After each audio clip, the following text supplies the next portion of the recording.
Hello, everyone. Welcome to the NFL on Fox. I'm Sam Rosen along with Tim Ryan. Great atmosphere here north of the border.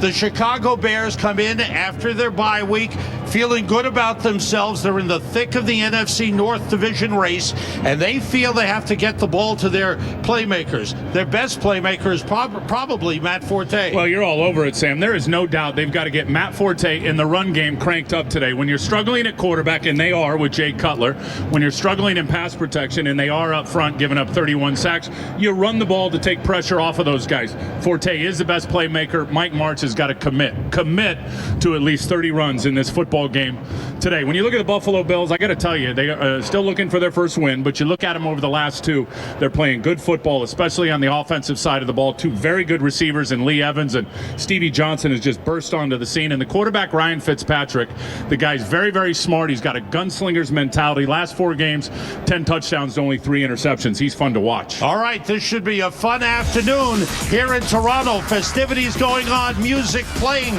fans are everywhere. The Chicago Bears have a great fan in attendance. We'll be back after this from the Verizon NFL Mobile Update. Championship team starts today. Champs on 3, 1, 2, 3, champs. Led by Jay Cutler. Yeah, time for Jay to play some championship football and get some help, I think, Sam, from his running game and from his offensive line. Buffalo won the toss. They've elected to defer, so the Bears will receive the opening kickoff. That is Israel Adonijah, starting defensive end, as he returns to his home country. He was born in Lagos, Nigeria, grew up in Brandon, Manitoba. And here he is, 7th year in the NFL, playing back in his home country. He is thrilled. Friends and family are here.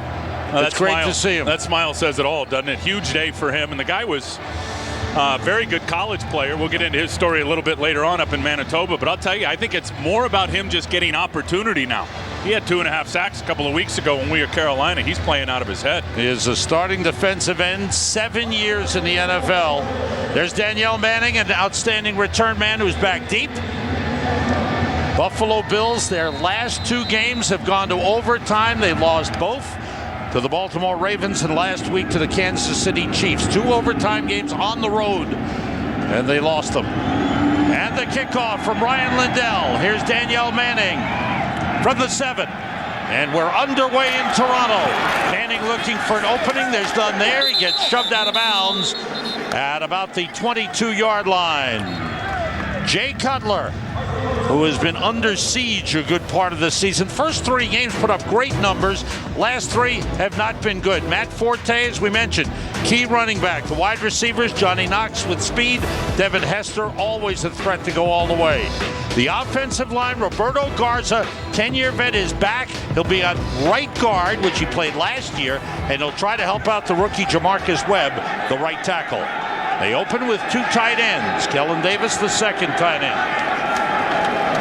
Straight ahead, Forte, nice hole, and he gets up to the 29-yard line. Dante Whitner with the tackle for the Bills. Bills struggle against the run defensively. They go with a 3-4. They'll switch to a 4-3. Kyle Williams, the man in the middle, has played great. Andre Davis, one of their top linebackers, is out. Paul Posluszny had a career-high 18 tackles last week. Jarris Byrd, who had 9 interceptions last season. The secondary has no interceptions this season. The team has only 1. On second down, Forte slipping away. Trying to get outside, there's no help there. And he fights his way back to the 28, loss of about a yard on the play. Reggie Torbor, with a blitz from the outside, forced Forte the other way. Yeah, Mike Martz right here, the offensive coordinator. I think, just these guys looking at themselves during the bye week. Sam, their defense is playing really good. Their special teams is good. Their return game is good. It's time for the offense to find it, period. Jay's not there in the passing game, but as we said in the open, they got to get that running game cranked up. Look for a lot of that. Look for a lot of play action. I think Greg Olsen could have a big day today right down the seams. Here's 3rd and 4 for the Bears with 3 wide receivers. Earl Bennett in as the 3rd wideout. The blitz coming. They run it with Forte, and he gets back to the 29. Good tackle by Paul Posluszny. in the middle, who had a huge game last week with 18 tackles. Yeah, and they just blitzed the run right there. Everybody blitzes Chicago, and you look at what they've done on third down, 5 for 50 over the last 4 games. Wow. That is awful. They are the worst in the National Football League on the money down and moving the chains. So it is 3 and out for the Bears in their first offensive possession. Brad Maynard to punt. Back deep is Roscoe Parrish. Very dangerous return man. He leads the AFC. That's a good high punt. Fair catch waved for by Parrish, and he takes it at the 33-yard line. There is Ryan Fitzpatrick. In week 3, he took over as the starting quarterback. He was the starter at the end of last season. They started this season with Trent Edwards. Fitzpatrick has been good the last 5 games. Fred Jackson, the lead runner, but C.J. Spiller, their first-round draft pick, will see a lot of time. They've got excellent receivers in Lee Evans and Stevie Johnson. The offensive line, Cordero Howard, the rookie, starts at right tackle. We'll see Mansfield Rotto alternate with him. Julius Peppers up on the rookie right now. Fred Jackson, nothing there. Good job against the run. Bears are good against the run. That was Lance Briggs, who's back healthy again, penetrated and made the tackle. For the Bears, they're 4-3. Adonijay has really stepped up. Peppers has only 2 sacks, but Adonijay is benefiting, getting a lot of pressure, and the inside men have been strong against the run. Urlacher back healthy, playing very, very well this season. Secondary, Zach Bowman is out, but Tim Jennings has moved in and has played very well at the cornerback spot. Roscoe Parrish in as a third wideout.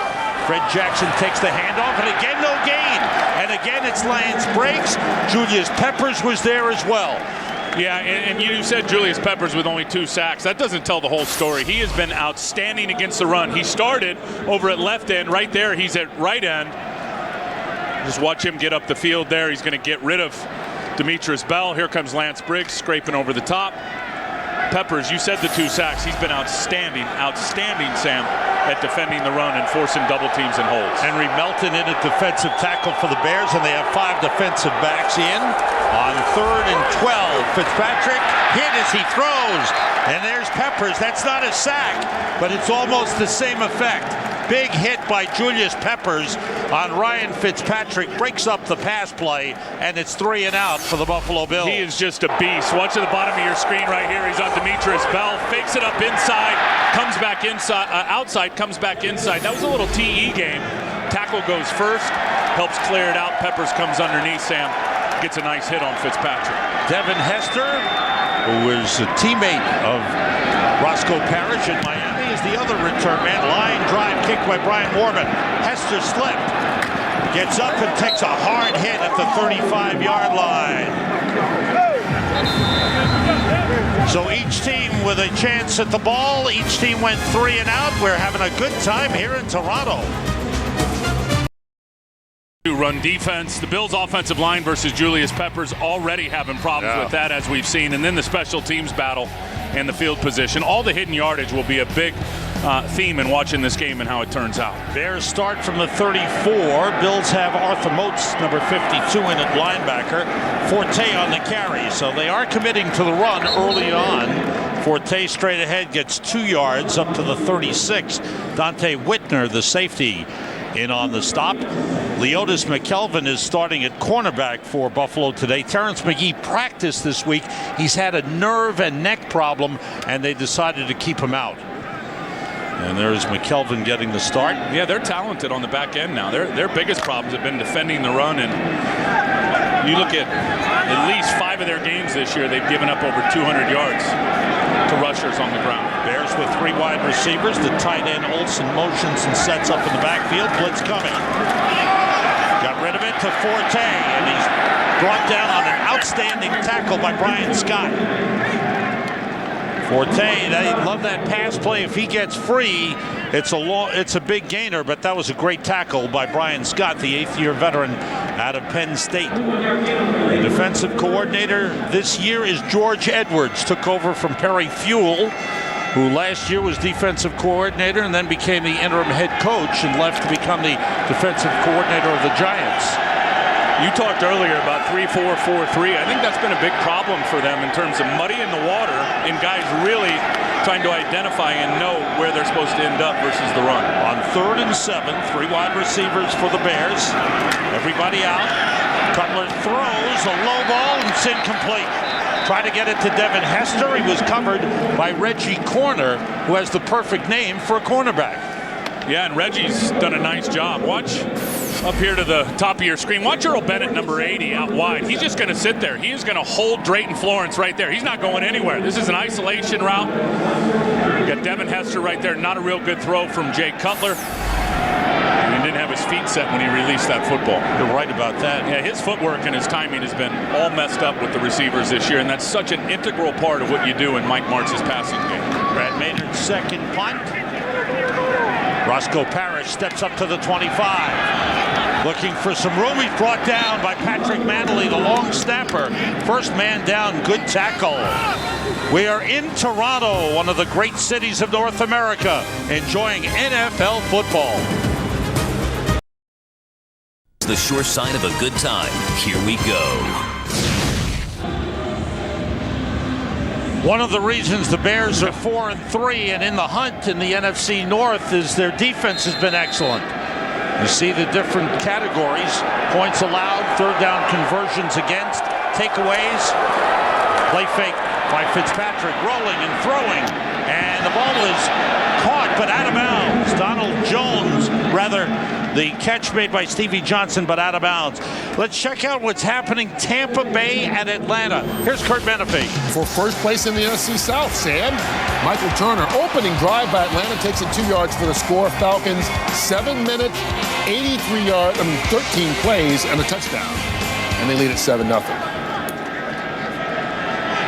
Thanks, Kurt. Both teams 5-2, starting play today. Matt Ryan, 16-1, Sam, in the dome at home. Whoa. Fitzpatrick gets time, throws again. Roscoe Parrish has got it for a first down. The first down of the game.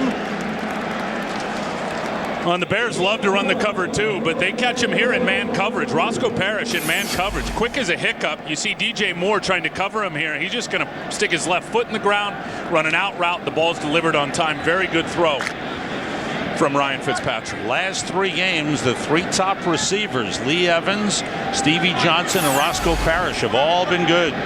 From the 42, the tight end David Martin shifts. Blitz coming. Fred Jackson. He avoided a couple of men, and then Julius Peppers got a piece of him and took him down. Tough run up to the 48 for Fred Jackson. Watch Danielle Manning come up from his safety position and try to fill the hole. 38, you'll see him right here at safety, right under the middle of the field, Bill logo there. Here he comes. Now he's going to come and spill this thing, which means force it to the outside. And look at that wicked cut on Brian Urlacher. I mean, you draw that up perfectly on defense. You get Urlacher sitting in the hole. Manning does a perfect job of spilling it to him. And Fred Jackson puts a wicked cut on Urlacher and is able to pick up extra yards. 3 wide receivers for the Bills who work out of the shotgun off the fake handoff. Quick out to Parrish. Nice moves by Roscoe Parrish. Down to the Bears, 39-yard line. Roscoe Parrish very quick. They like to get him the ball, get him some space, and he can make things happen. Picked up 13 on the play. And you got to like the plan here, and it's what you do against Chicago. You got to be patient, and you got to throw the ball underneath. Just a quick little bubble screen out to the side. Good block out there by Lee Evans. I would expect a lot of that today, continuing to try to get Chicago to rally up into that short passing zone. And then Fitzpatrick, I guarantee, will try to hit him over the top outside the numbers. Tommy Harrison on the defensive line for the Bears. Quick outside of Roscoe Parrish, the other side, trying to beat Tim Jennings, but Jennings stayed with him and dropped him for a loss. Tim Jennings has taken over at cornerback, and he has played very, very well for the Bears. And here's what the Bears want to do on defense. They want to sit in that cover two. They want to have 2 deep safeties. That's put 7 defenders, Sam, and you'll see them right here in the run box, what I like to call the combat zone. What the Bills need to do is they need to run them out of it. And we saw it already once with Danielle Manning coming up. You force the safety up into the box. You get a rotation on the back end. Now it's a 3 deep coverage with a deep middle safety. And as I said earlier, you'll see Fitzpatrick take some shots. The handoff to Fred Jackson on 2nd and 12. He gets back to the 40-yard line. Lance Briggs with another tackle. He's had a great start to the game. Bears are tough to run against. No, he is such a stud, that guy right there. Always got a big smile on his face. He's at an elite position in this defense. When you talk about the 4-3 defense and the will linebacker, it's where you want a premier player, and he is certainly that. The leader is Brian Urlacher, but he gives credit to Peppers and Briggs around him, plus the guys who have played well in the secondary. Fred Jackson splits out, empty backfield for the Bills on 3rd and 11. Have to get to the 29 for a first down. This is where the Bears just kill you, too. Flag flies, false start against Buffalo. There was confusion on the line. Number 68, 5-yard penalty, 3rd down. That's the rookie out of Georgia Tech, Cordero Howard, called for the false start. Gene Steratore is our referee. Chan Gailey, first year as head coach of the Bills. He was a head coach in the NFL with the Dallas Cowboys for a couple of years, made the playoffs with them. Very underrated football mind. You know, just watching Chan, you're rarely going to see him put his team in a bad position, either through formation or scheme. 3rd and 16, Fitzpatrick tries to set up the screen to Fred Jackson. Couple of blocks, slipping a couple of men, finally slowed down by Urlacher, finished off by Peppers and Adonijay. So the Bills will be forced to punt after picking up a couple of first downs. Tell you who I'd like to see today is a little more C.J. Spiller. I mean, you're 0-7. The guy is dynamite in terms of what he did in college. He's a top 10 pick. Time to get him the rock. Devin Hester dropping back, has 2 returns for touchdowns this season. He's tied the all-time record, 13. Apologize, Sam. I guarantee you they don't kick it to him. Why would you? All right, we'll see. Mormon. High kick. He is kicking it to him, but it's way up there. Ball bounces. The Bills down it at the 19-yard line. Mormon will make it tough on Hester to get any returns with punts like that.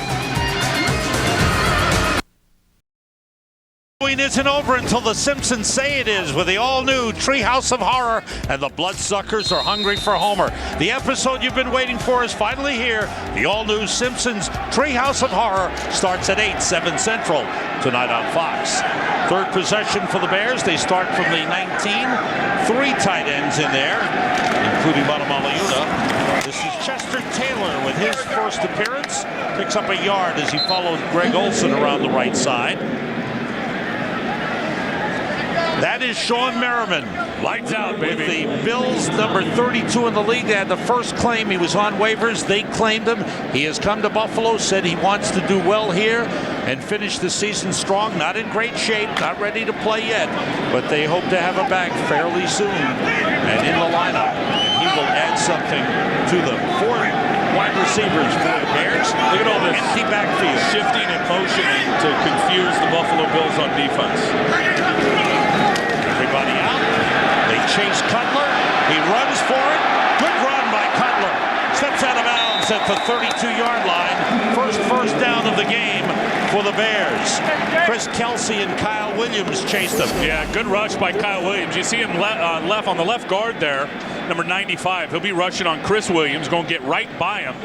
Kreutz is late to get the help. Love the fact that Cutler's running, and I think he needs to do more of this. And when you watch Jay Cutler, I remember when he was in Denver, the guy is underrated in terms of his athleticism. He can run the rock. That will change, Sam, how defenses want to defend him if he can threaten people with his legs. 18-yard run, his longest run of the season at the 38 with Taylor in the backfield. Taylor slowed down, slipped away, and gets back to the line of scrimmage. Almost dropped for a loss. Nice penetration by Chris Kelsey of the Buffalo Bills. Well, Adam Kaplan tries to determine who the best team in the NFC is on foxsports.com. So log on to voice your opinion at foxsports.com/vote. So we'll find out who the fans think the best team in the NFC is. Yeah? Big Blue? I don't want to get you too excited. New York Giants. Chester Taylor splits out, empty backfield again. Blitz coming, and a great catch by Earl Bennett. Boy, good job by Taylor to hang in there. He was being blitzed, and he found Bennett. Well, great job by Jay Cutler to see it, and that's been an issue. Mike Martz will always say, look, if here comes the corner blitz, watch Reggie Corner, 27. Here he comes. Jay Cutler sees it and is able to unload it to Earl Bennett. And that's what you want to see out of your quarterback. Look, in Mike Martz's system, a lot of people want to overload it. They want to blitz it. They want to send a free runner. And as Mike has told me for years, that's up to the quarterback to see that guy, know where his outlet receiver is. Cutler did it very nicely there. Another first down at the 48-yard line. Off the play fake, Cutler rolls and throws. A little too wide for Devin Aroma-Shadu. Lions are home against the Jets today. Let's find out what's going on. Here's Kurt. And they are off to a very good start. Matthew Stafford hooking up with his tight end Brandon Pettigrew for a 10-yard score. And remember, this was Frank's upset pick. It's early, but the Lions have a 7-0 lead. Sam, Tim, back in Canada. Thanks, Kurt. Lions with the win last week, trying to make it 2 in a row. I'll tell you what was cool, just seeing Rex Ryan there, was seeing his dad, Buddy Ryan, at the Bears. That's right. 25-year reunion on Friday. That was neat. Buffalo decides to call a timeout here.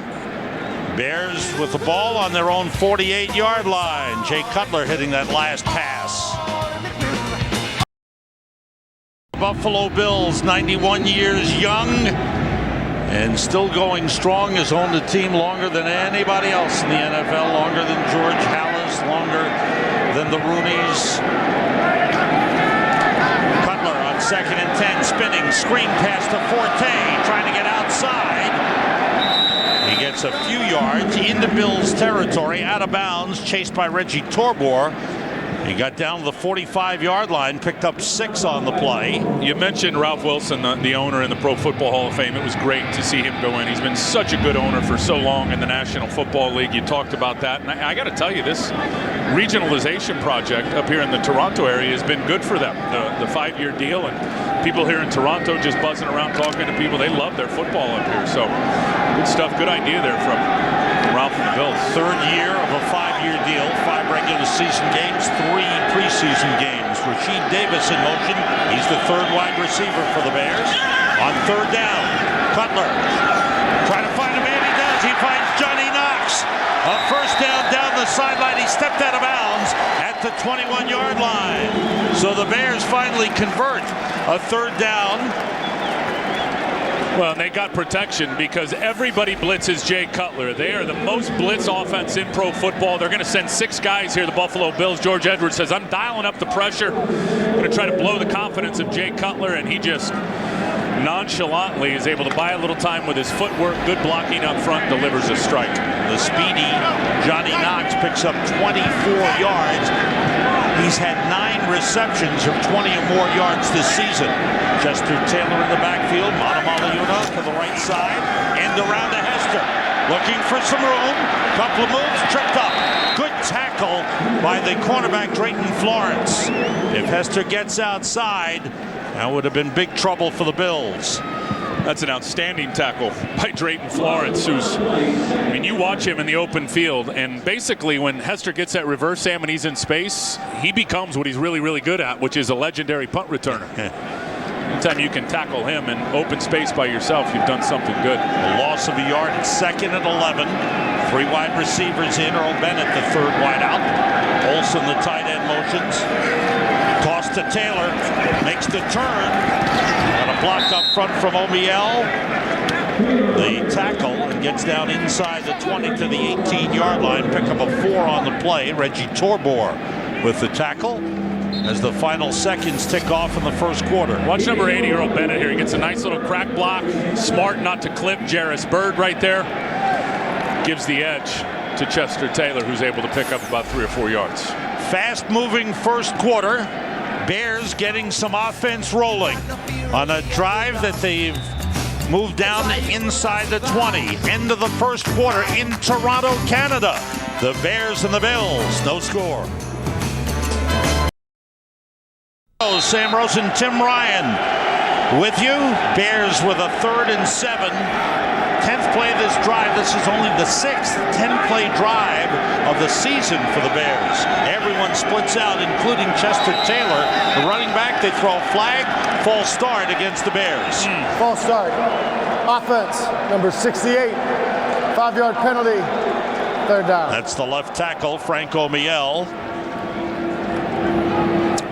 You got to appreciate what Mike Martz has done from a game plan standpoint, how he's calling this game. 9 rushes to 5 passes.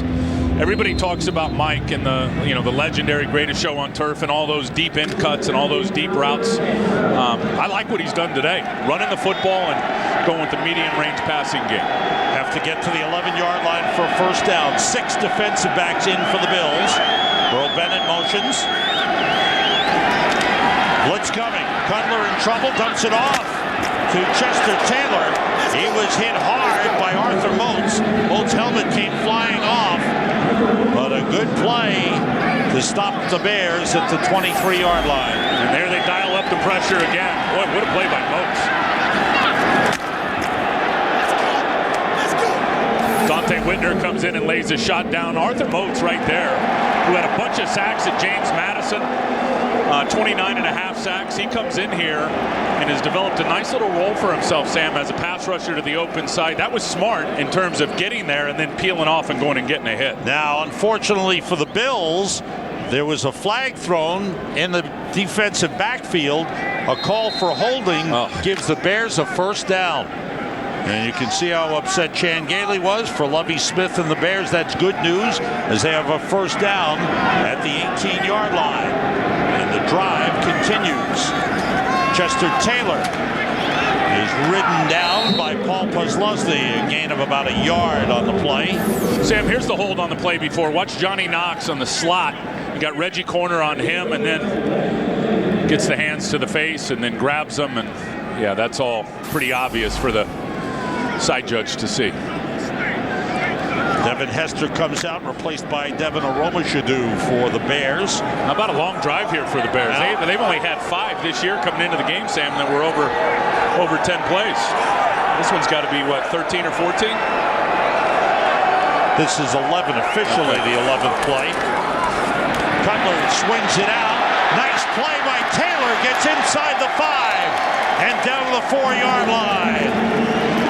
Chester Taylor, another player that they targeted during the bye week as a man that they needed to get the ball to. He makes big plays. That was a 14-yard pickup. Watch Johnny Knox clear it out for him, though, Sam. Number 13 at the top of your screen. They're going to send Posluszny with him. And then there it is right there. Chester Taylor, you break one tackle. Get yourself down to the 4-yard line. Well-designed play. And then, of course, Chester making it happen by getting the extra yards. And the flags fly, and a false start against the Bears will set them back.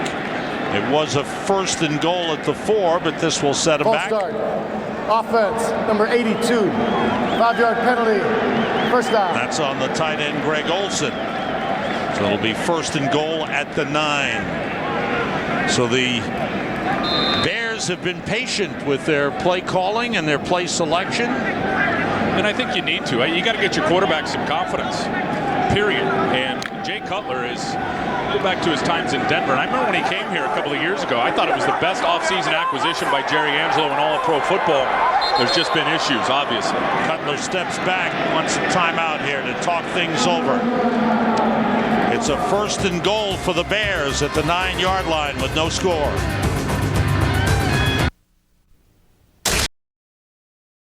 From AT&T. Rethink possible.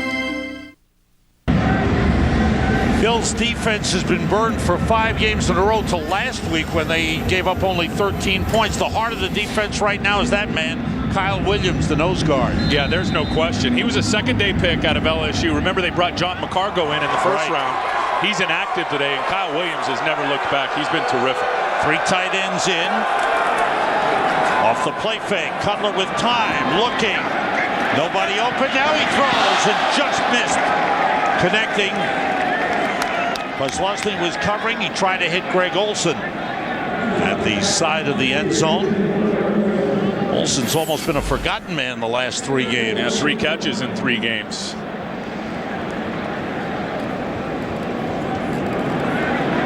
Scramble drill, just trying to find an opening and George Wilson, the safety, covering him. I do like the fact, though, Sam, we've seen it already a couple of times today, and I talked about it. The Cutler's moving around. He's buying himself time with his feet. Olsen motions, 3 wide receivers in. That's a shovel pass to Forte, who spun down just inside the 5-yard line. Back to the original line of scrimmage. It'll bring up 3rd and goal for the Bears, who have struggled in goal-to-go situations. This is their 10th of the season. They've scored only 3 touchdowns previously. Worst in the NFL. You see it right there for them down in the red zone. And those are the issues. I mean, the 3rd down stuff, the red zone, you work yourself down to get yourself in position to score. You walk away with field goals instead of touchdowns. It's not good. Forte in the backfield, 3 wide receivers. Forte motions. Cutler under pressure, he throws, and the ball is caught for a touchdown by Greg Olsen. Whoa.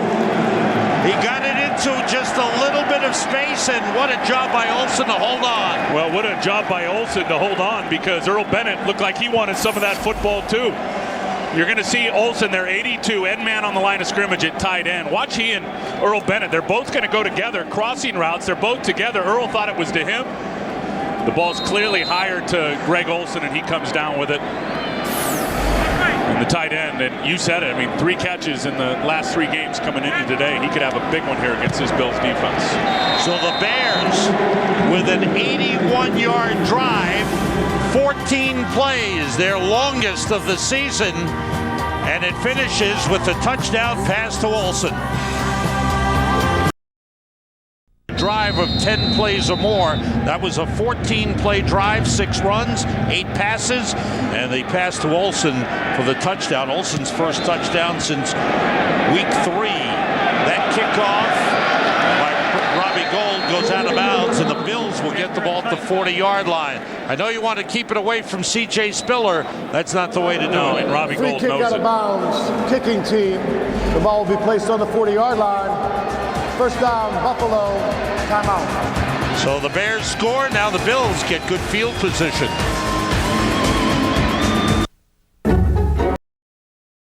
Vote. We got Tim's vote. We got my vote. We got a couple of I didn't hear your vote. I didn't hear your vote. Big Blue.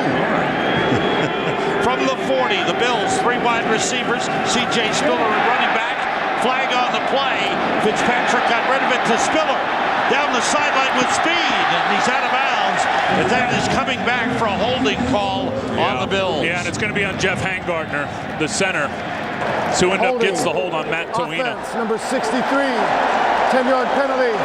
Replay first down. And you'll see Jeff Hangartner right here at center. He's right in the middle of the formation, and Matt Toina. You'll see number 75 head up on him right there. Is going to, he just creases it. Ends up oh man! I tell you what happened with Hangartner is he just ended up tripping over his guard right next to him and fell down. The ref, I think Gene Steratore, or I think it was the umpire that called it. It looked like, I bet you from his perspective, that he pulled Toina down with him. I'm not so sure that happened. I think Toina just ran right over. I agree. Back to the 30, 1st and 20. Fitzpatrick throws and completes it to the tight end, David Martin. Pickup of 10, back to the original line of scrimmage. The 40, bring up a 2nd and 10. Bills have Mansfield Rotto in at right tackle. They're rotating Rotto and Cordero Howard, the rookie out of Georgia Tech, at right tackle, with Cornell Green put on IR. He's done for the season. Yeah, I'll tell you, they have been stressed at O-tackle all the way back to the offseason. I think when Brad Butler retired, I think it caught guys by surprise. Here's C.J. Spiller, 1st-round draft pick. Gets back to the line of scrimmage, maybe got a yard. The 1st-round pick out of Clemson is brought down by Danielle Manning. Let me give you a couple things that I really like about Ryan Fitzpatrick. He's really smart. He's got a pre-snap read. You'll see it right here. He looks, he identifies single safety high. Now he knows in his mind, I got Lee Evans one-on-one outside the numbers. He's going to fire a perfect ball for the touchdown. Now here you'll see him drop back. He moves the free safety with his eyes, able to move him over, and then blindly throws another strike right there to Lee Evans. 2 years ago, he told us he'd have never made that throw. Sunday reps have been very, very good to him in terms of the game experience. 3rd and 9. Fitzpatrick throws, completes it for a first down as he hooked up with David Nelson, the third wide receiver. Let's find out what's happening with Arizona and Minnesota. Here's Kurt Menefee. Well, Adrian Peterson scored a touchdown to put the Vikings up 7-0, but quickly Arizona answered back. Rod Stevens-Howling's second touchdown return on a kickoff this season, third of his career, 96 yards, and it's all even at 7 apiece in the second quarter. Sam and Tim. You got to love that guy. 7th round pick out of Pitt. Oh, he's terrific. See the standings. Arizona trying to stay in the race in the Western Division. The NFC West. On the handoff, C.J. Spiller gets back to the line of scrimmage. Maybe got half a yard on the play. Urlacher is playing so good this year, and watch him just slow play this number 54 right in the middle. It's gonna be a power. So here comes the pull. He's gonna slow play it, slip underneath, and then bang. And then once he gets his hands on guys, forget it. Time to get violent and physical. What do you mean by slow play it?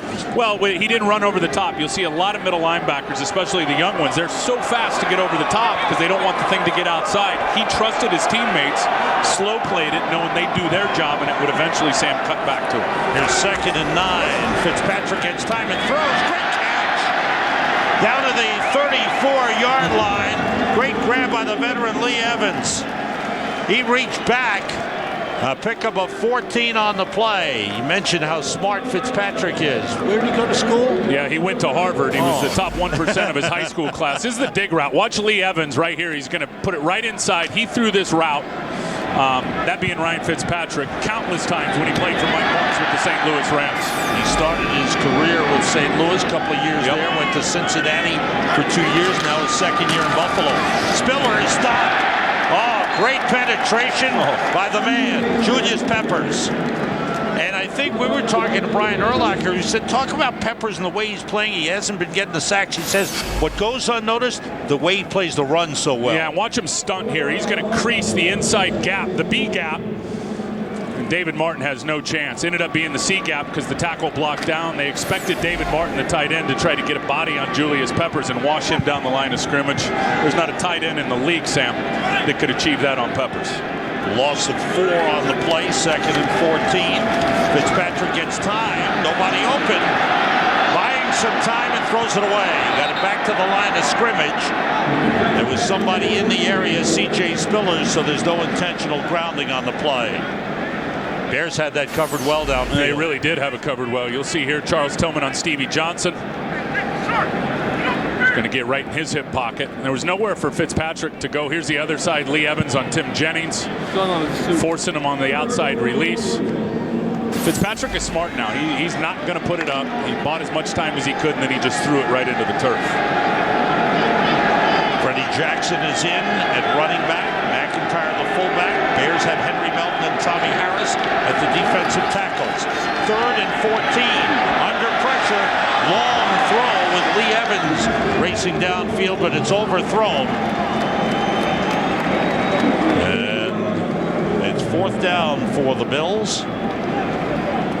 And we've seen him already threaten the middle of the field. Ryan Fitzpatrick with those inside routes. We saw a couple to the tight end. We saw the dig route to Lee Evans. The more they do that, the more it's going to open up the perimeter. Number 27, Bears are happy to see Major Wright back. He was their first pick in the draft, a 3rd rounder. He's been out for the last 5 games. Back in. And high hopes for him. Ryan Morgan, high, short kick. Hester waits for a fair catch and has it. He claims there was interference on the play, but no flag. And the Bears take over at the 13, leading of the Toronto Argonauts. Play in the Canadian Football League, home of the Toronto Blue Jays. One-time Sky Dome, now the Rogers Center. Anamaliuna splits out as the Bears go with 3 tight ends, starting from the 13. The toss to Forte. And he is slowed down and brought down short of the line of scrimmage. Good play by the Bills, led by Aiken Adell, who's starting in place of Andre Davis. Davis with a back problem, could not go. And Adell getting the tackle. See the rush yards in the thus far in the game. Buffalo's been unable to get anything going with their run game. In Chicago, when you look at the production, 3.2, that's not good enough, but the commitment has still got to be there because it's a matter of time. We did the Carolina game before Forte pops one. 21 plays, they've run 11 times. Forte motions, empty backfield. Cutler short drop, finds a man, Johnny Knox. Nice cutback. Knox with a good play, gets a first down up to the 24-yard line. Knox, good quickness. He is a threat anytime he gets his hand on the ball, second leading receiver on the team. You got to like the fact Jay Cutler's getting the ball out quick. Some decent little pressure on him, and he's able to drop back and unload it on time. I'll tell you, though, there was some confusion when you looked at Paul Posluszny and the safety behind him at who was defending and who was going to cover Johnny Knox open on the crosser. The two tight ends do the Bears. Knox motions. Cutler backpedals and throws behind Knox. Same pattern. That time Cutler threw it low and behind Johnny Knox. Well, it's hard to be accurate, Sam. I don't care who you are if your feet aren't set. And I know Brett Favre has made a gazillion touchdown throws with bad feet, but in the Mike Martz system, you better have your footwork timed up with your receivers. The synchronicity, it's so much about timing. And the timing's about having your feet right and having your feet set so you can deliver an accurate ball. We've seen a few times already today that Jay's backpedaling and continuing to throw off his back foot while he's going backwards. 5 defensive backs for the Bills. On 2nd and 10, Cutler sets that time, but he threw way too high.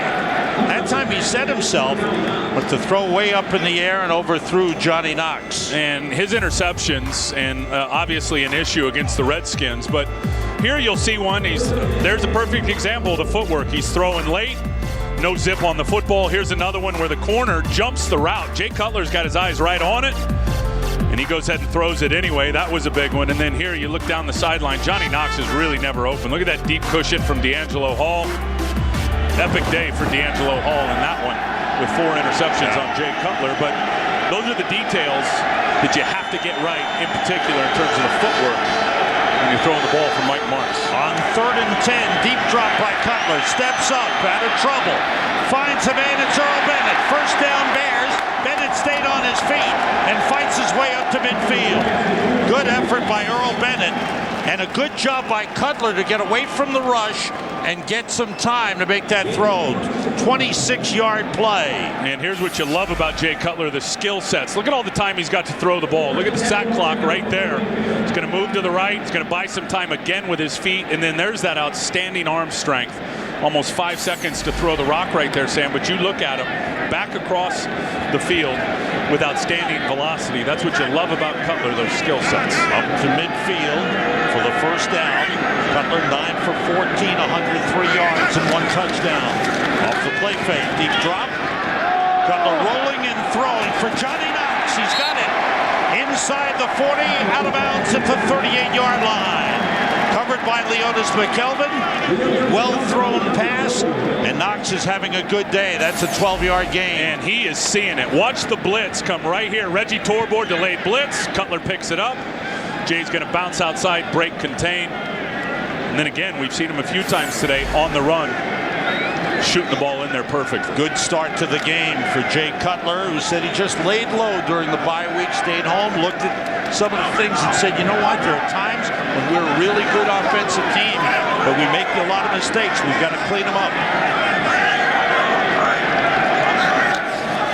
Cutler drops back, has time, all the time. He's got a man open, it's Forte, and it was batted away by Reggie Torbor.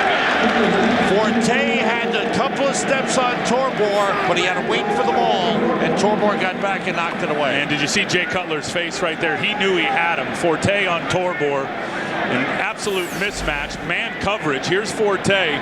Here's the guy that's going to cover him right there, Reggie Torbor. Forte knows it. He's going to take off. Look at that big gap of separation. He's got to wait on the ball that was underthrown. That would have been an easy touchdown. 2nd and 10 for the Bears. 2 tight ends in. Bears have been going with the pass game a lot now. Now they go to the ground with Chester Taylor, who cuts it inside and gets down close to the 35-yard line. Spencer Johnson made the tackle for the Bills. Buffalo Bills, as we mentioned earlier, will get some much-needed defensive support Sean Merriman, and if he's got, what you said, Tim, if he's got a lot left in the tank, he will help them. Bears third downs. They've been a struggle all season long. Yeah, but look at today. Typically 8 yards on average. Only third and 5.8 has been the average today, which has been a feather in their cap. Ninth play of this drive. Third down. Cutler. Nobody open. He takes off. Another good run by Cutler, who slides down at the 21-yard line. Oh, smart move by Cutler. He had a wide open field, and he ran for 14. And he knows here it comes. And he's got man coverage with all the other guys, so he knows right now, if I can just get away, he looks down the field. Look at all that open turf. Remember I said earlier, if Jay continues to do that, Cutler uses his legs to crease the defense, it's going to change how people cover him. That'll change how much you blitz him. It'll change how much man coverage you're running behind it. If you've got the threat of a quarterback that can run and hurt you. Cutler has run twice and picked up 32 yards. First down at the Bills 21. This drive started on the Bears 13. Taylor slipped as he wanted to cut back. Kyle Williams was right there. He is such Taylor a good player. just slipped on the turf.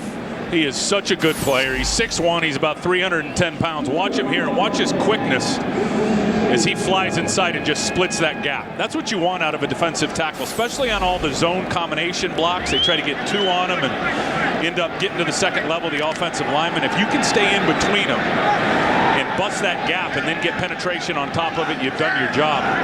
Really good there by Kyle Williams. Second and 12, Bears go 3 wide receivers and empty backfield. Everybody out. Cutler gets it to Greg Olsen. Flag on the play. Olsen dropped by Reggie Corner. Good tackle at the 19-yard line. Let's check out the flag. Illegal formation.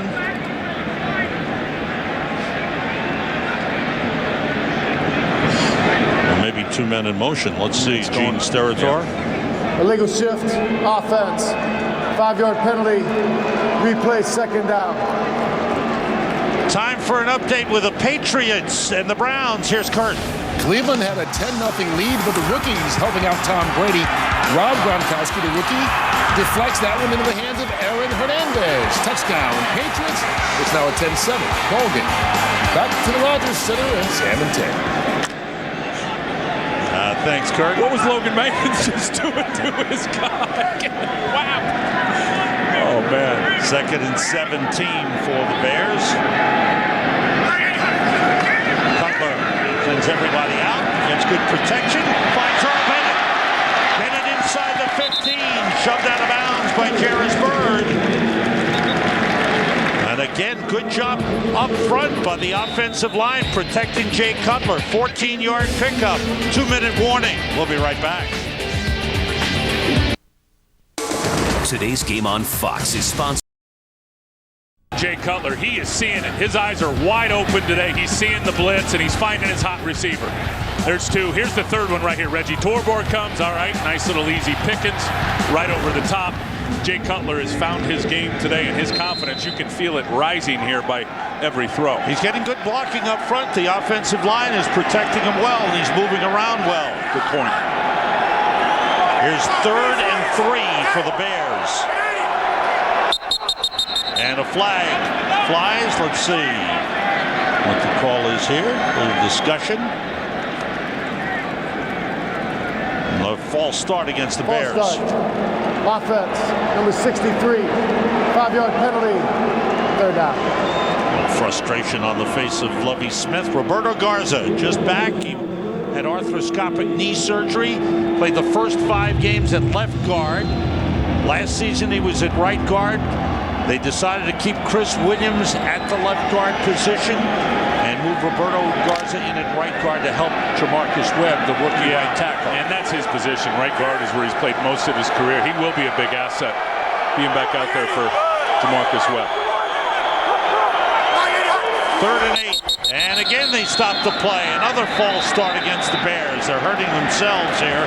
Back-to-back penalties. I don't think Kreutz ever snapped the ball. False start. Offense, number 63. 5-yard penalty, third down. Mike Tice is the offensive line coach. He is such a good guy. Watch Kreutz here. I think he figures he's going to run the ball. Yeah. Little fumble-rooski. He didn't leave it there. He decided to run by himself. All right, little confusions there. Back-to-back. False start penalties. Bears move back to the 24-yard line. They have to get to the 11 for a first down. Cutler gets time, steps up, throws to the end zone, batted away. He tried to get it to Matt Forte. Brian Scott stepped in and batted it away. There was good coverage downfield. Well, they only rushed 3, which tells you they're dropping 8. And here's the 3 that come. And then watch all the guys in the middle of the field. Middle linebacker bails deep. That's that old Tampa 2 coverage. And Jade really tries to force it in. 3 defenders right there in the middle of the field. He's lucky that Brian Scott didn't pick that one off.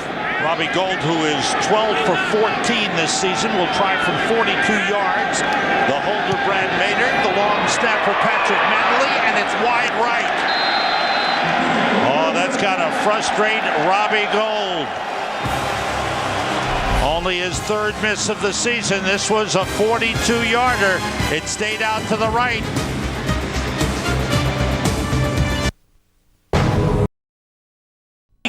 On FSN, check your local listings for the start time in your area. Fitzpatrick in trouble, rolls away, runs for it, and runs out of bounds. Up at the 38, the flag as he got hit out of bounds. Yeah, Tillman clearly hit him out of bounds. He was trying to hold up, but still made contact with Fitzpatrick about 2 yards on that white stripe, out of bounds. So take another look at the play here. Yeah, and you'll see Tillman. He's going to try to hold up right there, but late hit out of bounds. Defense, number 33. 15-yard penalty added to the end of the run. Bears are hurting themselves with penalties. They had the back-to-back false starts that took them back and forced Robbie Gould to kick a longer field goal, which he wound up missing. And now they gave the Bills 15 yards. Bills have the ball with 2 timeouts remaining at the Bears 46. 4 wide receivers in. Everybody out. Fitzpatrick throws short and was dropped, incomplete, intended for Lee Evans. Stay with us at halftime. The Visa halftime report coming up.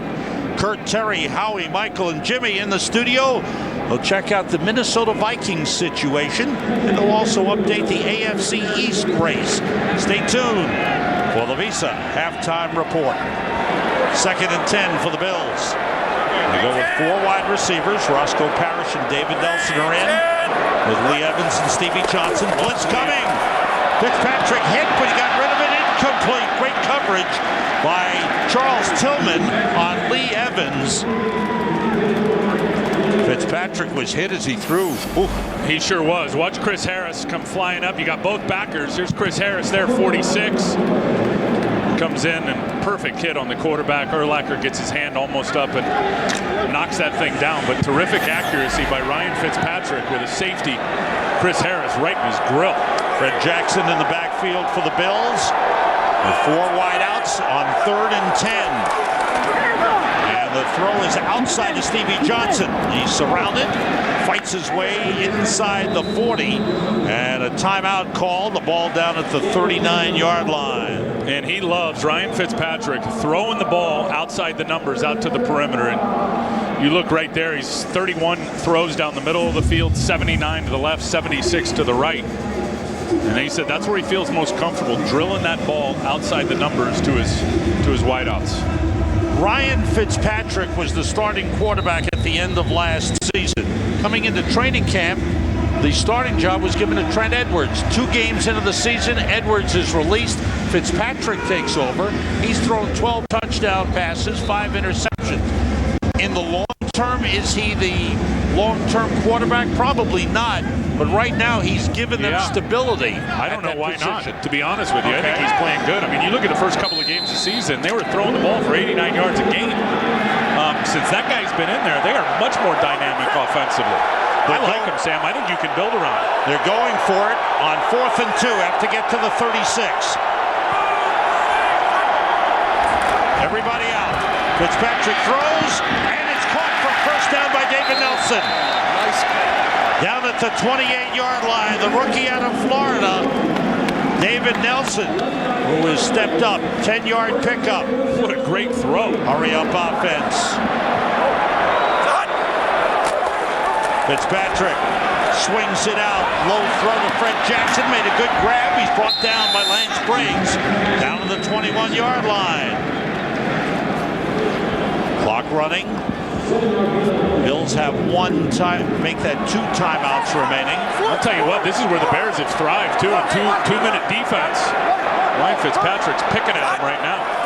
Everybody out, blitz coming, the pass overthrown. Intended for Fred Jackson. And it was thrown too high. That time Julius Peppers with big pressure, forcing Fitzpatrick to throw high. You can see up here on your screen they got 2 timeouts left. 2 little lights lit up there. I like that you have your telestrator back. Haven't been able to use it for the first half. Rod Marinelli. Well, hold on, let me really. There's Rod Marinelli. There you go. Rod's done a terrific job as defensive coordinator. Real positive force for his players. All ball, all the time. Here's 3rd down. Blitz coming. He got rid of it to Fred Jackson. Gets by Urlacher. Urlacher got a piece of him and took him down. But it's a 1st down. Inside the 15 at the 14-yard line. 1st down, Bills. He is so smart, Ryan Fitzpatrick. He knows defense as well as he knows offense, and it's obvious that he knows where all of his guys are. Chris Harris came uncontested on a blitz that time, right in his face. Fitzpatrick doesn't panic, just kind of chills out a little bit, tosses it over the top, screenplay. Impressed with him physically, more impressed with Ryan Fitzpatrick, Sam, from the neck up. 9th play of the drive. 1 run, 7 passes.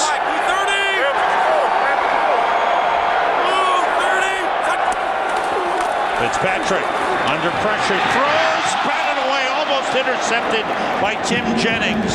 That was underthrown for Lee Evans. Jennings with a diving play almost picked it off. Excuse me, Stevie Johnson, the intended receiver. Yeah, and there is no air under this football. It's on a rope from Ryan Fitzpatrick. Tried to slide it in there, and it was behind him, not out in front enough, and it gave Tim Jennings an opportunity to break on the ball and almost get an interception. 2nd and 10. 23 seconds remaining in the 1st half. Empty backfield, everybody out. Fitzpatrick gets time, throws, and it's broken up. He tried to force that into David Nelson. That looked like DJ Moore with a good play. Urlacher was there as well. Well, this is the 2-buck cover 2, which means he's got the deep middle. It's going to end up being David Nelson there. Watch Urlacher. He's just going to turn down and run with the receiver and then feel the receiver trying to go up and get the ball. And then Urlacher just puts his hands up. Look at him right here. I mean, that's just reading the receiver. The receiver's eyes get big. He puts his hands up. You know the ball's coming. Brian Urlacher blindly sticks his arms up and ends up being a major factor on the play.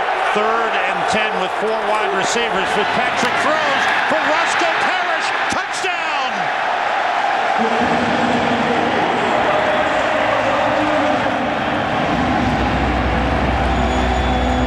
With 13 seconds remaining in the 1st half, a great throw by Fitzpatrick. What a catch by Roscoe Parrish.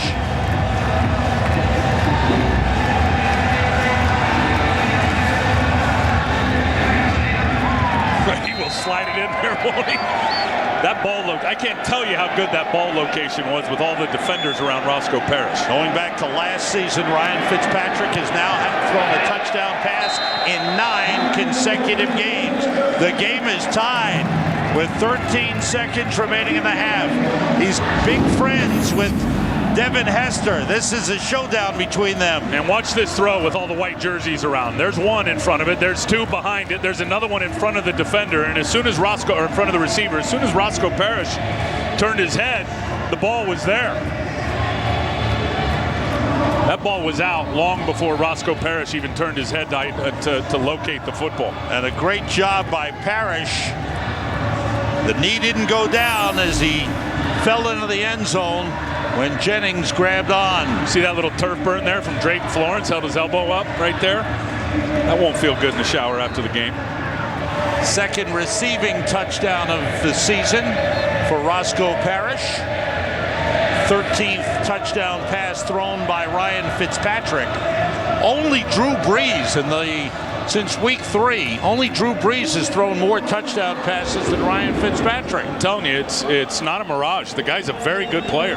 Just turn on. Look what he did against Baltimore's defense. Over 500 yards of offense against the Baltimore Ravens a few weeks ago. Johnny Knox is back deep. Received the kickoff by Ryan Lindell.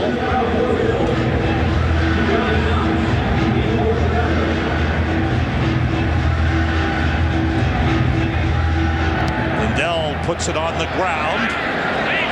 Continues to bounce. Knox picks it up at the 12. It's by a couple of Bills players and is brought down at the 38-yard line. Here in Canada, there's such a rich history of football, and a lot of great names have made it into the NFL. You go back to Bronco Nagurski out of Rainy River, Ontario. Comes to the Chicago Bears and becomes a Hall of Fame player. Arnie Weinmeister, defensive tackle for the Giants in the 50s, a Hall of Fame player born in Saskatchewan. And Mark Rippon, Super Bowl 26 MVP, born in Calgary, Alberta, and leading the Washington Redskins to a Super Bowl championship. I'll tell you what people don't understand is there's been over 90 Canadians that have played in the National Football League. Great names. We'll talk about more of them. But here at halftime, the Bears and the Bills tied at 7. Bears looked like they were going to take a bigger lead, but they missed a field goal. Bills answer back. The Visa halftime report is coming up next. By the lake, what a picture-perfect morning we have underway in Chicago.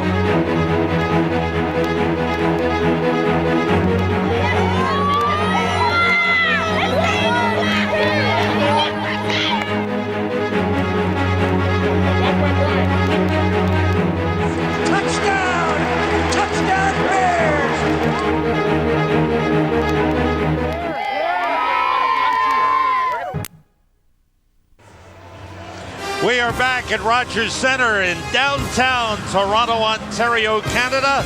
The NFL on Fox, moments away from the start of the third quarter. Earlier, during the first half, we asked you the question, who's the best team in the NFC? We wanted your vote. Log on to foxsports.com/vote. Be part of it. Here are the results to this point. A lot of people agree that the Giants, who are 5-2 and playing in Seattle today, are up there. A lot of people like Green Bay. What do you think about New Orleans getting 12%? Yeah, I think that's too far down for New Orleans. Okay. They're going to get Reggie Bush back. They're going to get healthier, no question. They're playing better defense than I think anybody's giving them credit for. But I'll tell you, Big Blue, you're all over it. The Giants are a really good football team right now. Their defense is playing great. Speaking of defense, the Buffalo Bills kind of settled down. They found a way to slow down the Bears, though the Bears hurt themselves with a couple of penalties, and instead of getting a chance to go up 14-0 or 10-0, missed a field goal, and a great response by the Bills with that 2-minute offense. Yeah, I agree with everything you said, and the penalties certainly hurt him with moving Robbie Gould back and then ended up missing that 42-yarder. I think Jay Cutler has played really, really good, and when you look at him and his decision-making and using his legs, and then I think when you talk about the Buffalo Bills on defense, they have figured out how to shut down that run. We saw a couple of nice runs early. Since then, they've gotten stingy. They are certainly blitzing Jay Cutler quite a bit, and then you mentioned the 2-minute drive. I can't tell you, the more you watch him, Ryan Fitzpatrick, the quarterback for the Buffalo Bills, the more you like him. Now, looking at the offense for the Bears coming in, we talked about how bad their third downs were. Last 4 games, they were 5 for 50 on third down conversions. They were stopped the first 2 times they had the ball on third down, but then they started to roll, and they had a couple of long drives. They had a 14-play drive, and then another one on third down. He hit Knox earlier, and then this one to Earl Bennett. Started 0 for 2, Cutler on third down, then went 4 for 5, and Jay is seeing it today. We ran a little piece in the first half. As much as they blitz Chicago, and everybody blitzes Chicago, they're the most blitzed offense in the league. Jay Cutler is seeing it, and he's finding his outlet receiver. Now for the Bears, 33 plays, 15 runs, and 18 passes. On that second drive, they leaned a little more heavily toward the pass, so it'll be interesting to watch them in the second half. The Bills, who deferred at the start of the game after winning the coin toss, will receive the kickoff to start the second half. The stat we told you about, penalties, the Bears took 6 penalties in that first half, and they got hurt. They had the 15-yard penalty, the personal foul when Roscoe Parrish was hit out of bounds. That cost them some yardage. And then on offense, the 2 false start penalties set them back. And both offensive lines are doing a pretty good job. There's been no sacks and no turnovers in this game today. They are blitzing Jay Cutler in Chicago like crazy, the offensive line, under the guidance of Mike Tice. And he talked about running some more zone protections today. They've done a pretty good job of picking it up. Robbie Gould kicks it off, puts the leg into it. C.J. Spiller backs up 6 yards deep in the end zone. He takes a knee. Well, earlier, Robbie Gould, in kicking off, trying to keep it away from Spiller, kicked it out of bounds. This time he just put all of his leg into it, and that's a good way to stop the return. So the Bills will start at the 20-yard line as Ryan Fitzpatrick comes onto the field. 12 for 21, 103 yards, and 1 touchdown in the game. You know how smart that guy is? We've been talking about him going to Harvard. He is so smart that he wears his wedding ring on game day. I mean, I knew he was smart. I didn't know he was that smart, Sam. Huh? Look at that. Hey, he knows. Huh? That's right. He is tied for the 3rd most starts in the NFL by an Ivy League quarterback. This is his 29th. 5 defensive backs for the Bears. Fitzpatrick works out of the shotgun with Fred Jackson in the backfield. A fake and then toss into the ground. Big time pressure from Julius Peppers. You turn around and who's staring in the face? Julius Peppers. Yeah, he was not biting on that naked bootleg. You see here the offensive leaders. Fitzpatrick got it going, 12 of 21, had a touchdown, but they got to get the run game cranked up. Fred Jackson hasn't been able to do it, and people that know Fred Jackson, you know, the guy's 29 years old. He's only in his 4th year. Because of the journey that he's taken, which is a pretty cool one. But that guy rolled for over 200 yards last year, I believe, against the Colts. So he can definitely threaten you. Bills have only run 8 times. Jumping across was Israel Adonijah. I think he made contact. It's going to be encroachment on the Bears. Special day for Israel Adonijah, playing back in Canada. Born in Lagos, Nigeria, grew up in Brandon, Manitoba. And the officials have talked it over. Encroachment, defense, number 71. 5-yard penalty, 2nd down. This is a man who worked his way into the NFL, played college football at the University of Manitoba, went to the combines on his own, paid his way, handed out tapes of his highlights of college ball. The Cleveland Browns invited him and signed him, and then they let him go. The Bears signed him to their practice squad. Here he is 7 years later, starting in the NFL. 2nd and 5 for the Bills. Time for Fitzpatrick. Connects with Stevie Johnson. Charles Tillman gets him out of bounds at the 34, but it's a 1st down. I tell you, when you start getting sacks on people and getting production, you end up putting 2 guys on them. Watch Adonijah there. You were just talking about him. He's going to have 2 blockers, and it's both running backs that end up taking him.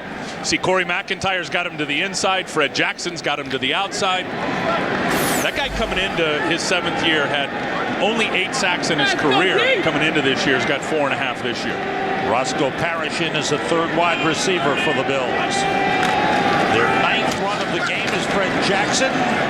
2-yard pickup up to the 36-yard line. The Bears' strength has been their run defense.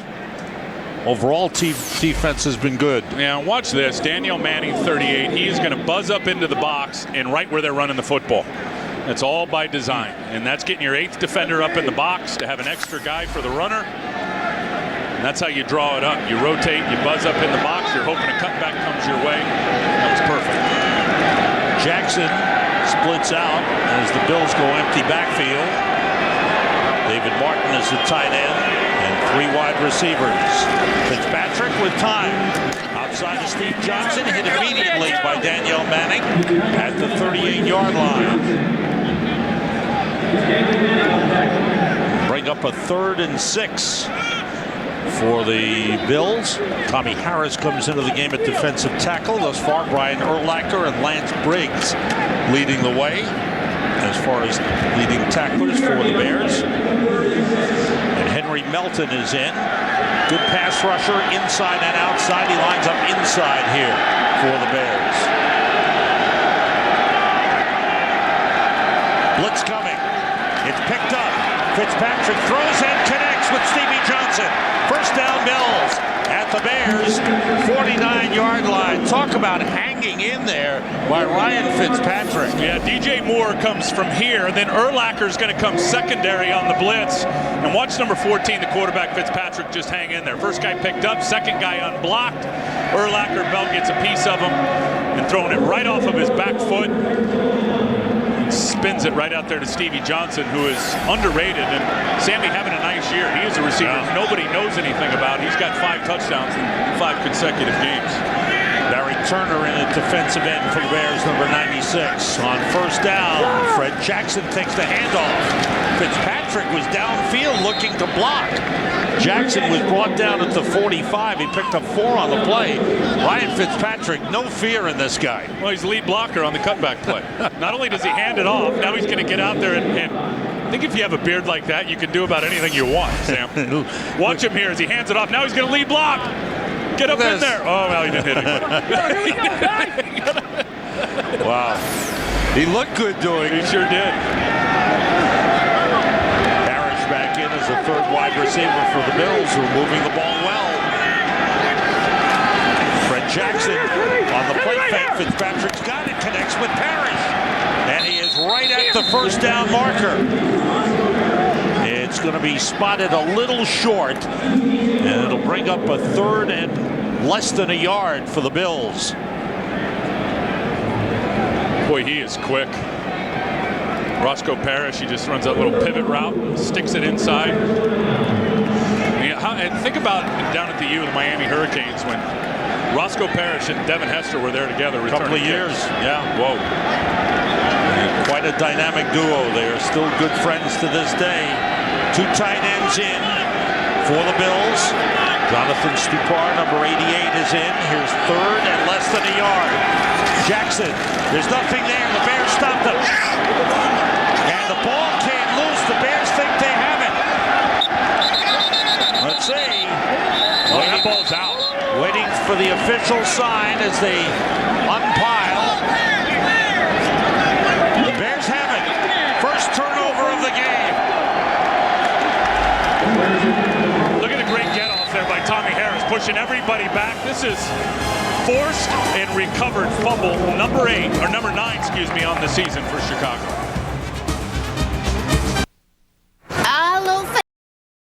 Here we go. Strong play inside by Tommy Harris. Charles Peanut Tillman with the fumble recovery. Bears have 18 takeaways this season, 9 of them fumble recoveries. The biggest problem for them, they haven't been able to score off takeaways all that much. The handoff to Matt Forte picks up 2 up to the 42-yard line. I'm glad you mentioned Tommy Harris, because that won't go in the stat book for Tommy. Tommy made that play. He had outstanding penetration. He knocked the center and the right guard back. Fred Jackson never got the ball. Had to jump around a little bit of a bubble that was created there by Tommy Harris. So he's the guy that really made that play happen. And I got to tell you, talking to Levy Smith, and Tommy's practicing now, and he's doing a lot of things he didn't used to do. And Levy said this week, he did some things in practice, or last week, excuse me, that they haven't seen him do in a long, long time. So they're hoping Sammy can get some of that explosion back. With 2 tight ends in, Forte goes straight ahead, broke a couple of tackles, and fights his way up for about 4 yards to the 46. Reggie Torbor with the tackle. Chicago Bears, surprisingly, almost shockingly, have not scored a point in the third quarter this season. No points. Yeah, it's been terrible in the third quarter, and then in the second half also. I mean, you think of the second half, they've scored 10 points all year in the second half. There's a 3rd and 4, 6 defensive backs in for the Bills. See the play selection for the game. They come out their first offensive possession of the second half with a couple of runs. Cutler checking off. 3 wide receivers. Cutler rolling. And he's going to run for it. And another first down. Cutler doing a great job running and choosing his spots. wide open around the sideline. Once he got around Chris Kelsey, he was wide open. He picks up 9 for the first down. No, he is underrated athletically for sure. Absolutely, and it was been the last 3 games they've only scored 10 points in the second half. But I tell you, Jay Cutler is, look at that, 4 rushes, 40 yards for Cutler. In Bills territory at the 45-yard line. Oh. Quick slant to Hester, and he's down to the 38.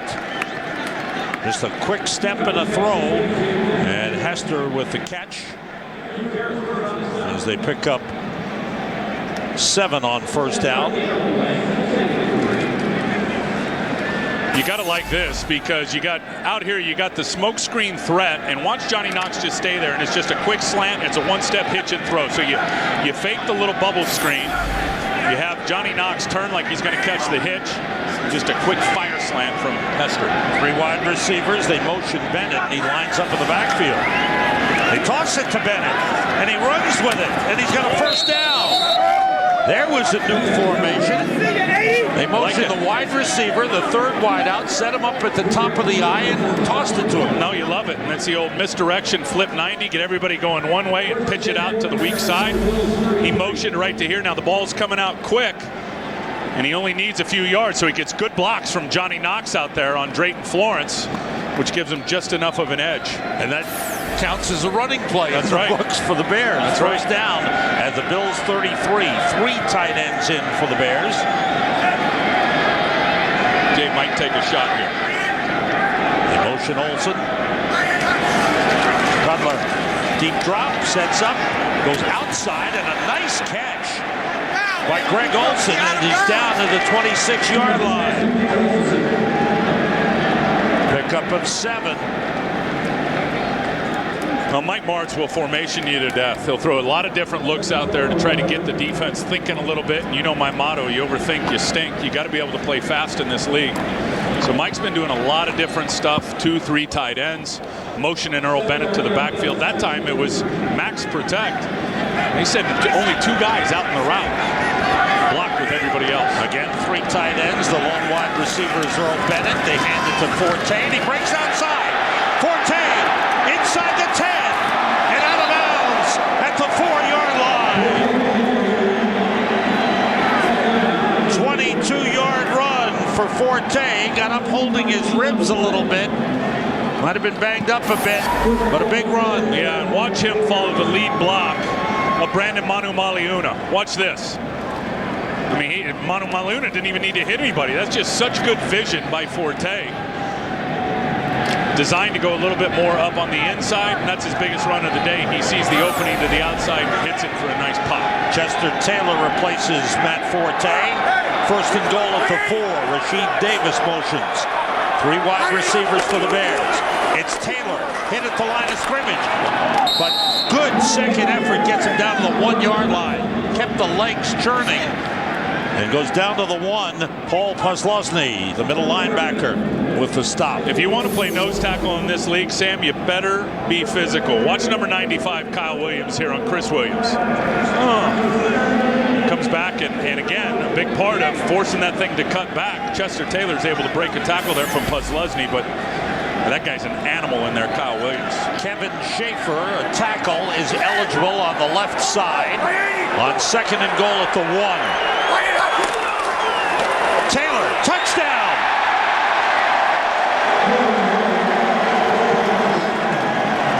Kevin Schaefer, the eligible tackle on the outside with a lead block. Taylor takes it in, only the 4th rushing touchdown of the season for the Bears. The first one by a running back not named Matt Forte. And how about this, Sam? The first touchdown in the 3rd quarter all year. That's right. So the Bears got the turnover. They got the turnover. They turned it into points with a 60-yard drive. That was brilliant in terms of the play calling there, and the execution was just as good. 7 runs on a 9-play drive. Watch the block here by Kevin Schaefer. He was in. Johnson, yep, gave him the corner. Taylor takes it in. NFL on Fox, some more great games. Doubleheader week, it all begins with the all-new Ford Edge Drive 1 pregame show at noon Eastern, 9 Pacific. Bears home against the Vikings. Big division game. Giants and Cowboys, America's game of the week. Line drive kick by Robbie Gould. Oh, Spiller.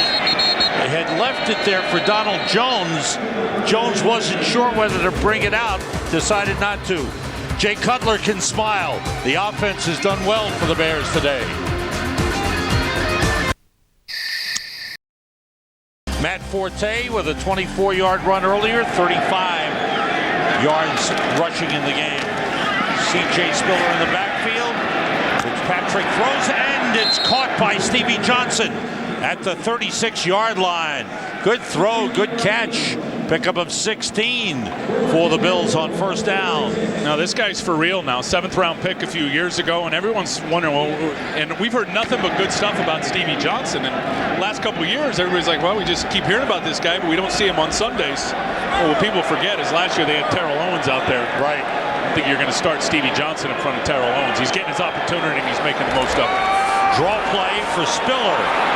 Slipped Urlacher, but a good job by DJ Moore to get there. With help from Charles Tillman, they throw down Spiller. C.J. Spiller, the 9th player picked overall in the draft this year, came out of Clemson with tremendous statistics. He was a touchdown machine at Clemson, but he's still been adjusting to rookie play in the NFL. Yeah, he absolutely is. Watch Urlacher here as he's going to get over the top. Right through it. Now he's going to force it wide, which allows DJ Moore to come up and make the tackle. And that's one thing. I mean, C.J. Spiller, it's a tough assimilation to come up to this league and make guys miss. One thing he did very, very easily in college. Fitzpatrick throws for Spiller, who makes the catch at the 40-yard line. It'll bring up a 3rd and 6. He had like Reggie Bush all-purpose yards down in Clemson. It was ridiculous. Great return man. The Bills use him as a kickoff return man. He's had one long return for a touchdown. There's 3rd and 6. Adonijay back in at defensive end. Tommy Harris at tackle along with Henry Melton. 4 wide receivers for the Bills. David Nelson and Roscoe Parrish in. Fitzpatrick gets time and connects with Roscoe Parrish. A flag on the play. Another outstanding catch by Roscoe Parrish. But let's check out the flag here. They could get OPI here on Roscoe Parrish, pushing off possibly.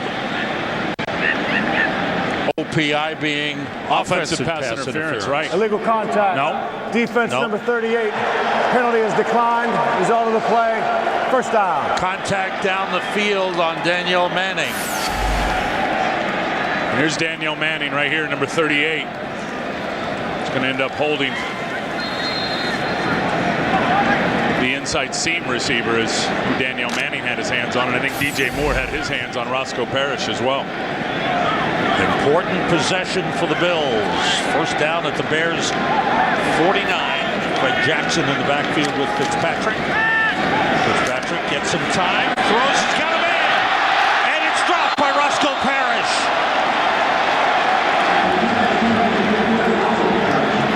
Roscoe tried to make a difficult catch. Couldn't hold on as he hit the ground. Look at DJ Moore's eyes. Right into the backfield. Parrish is going to go right by him.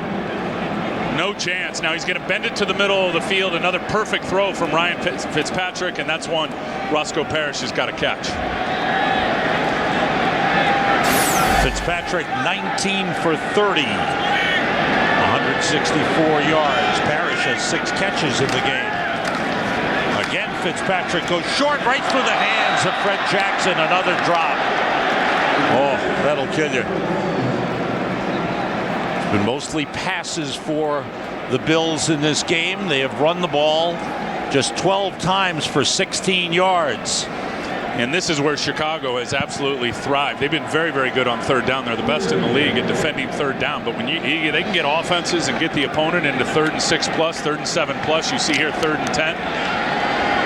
Their conversion rate for their defense is outstanding in terms of getting teams to punt when it's 3rd and long. Big play for the Bills. 3 wide receivers. Corey McIntyre, the fullback, in the backfield for protection. Fitzpatrick steps up and throws and connects with Stevie Johnson. Inside the 20, inside the 10, still going down to the 3-yard line. What a play by Stevie Johnson.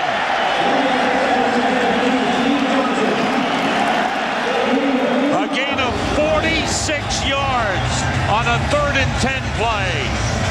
And again, the quarterback, just a great job. Here's Stevie Johnson out here, 13. He's allowed to have the inside release. I'm telling you, though, that's all Ryan Fitzpatrick. Good stuff by Stevie Johnson, sitting down kind of in the middle of that zone in the soft spot. But Ryan Fitzpatrick buying time with his feet, sliding a little bit to the left, and throws a laser. Officially 45-yard gain. Fred Jackson, he is in. Touchdown, Bills. Only the 2nd rushing touchdown of the season for the Buffalo Bills, both by Fred Jackson. It finishes off a very important and impressive 80-yard drive for Buffalo.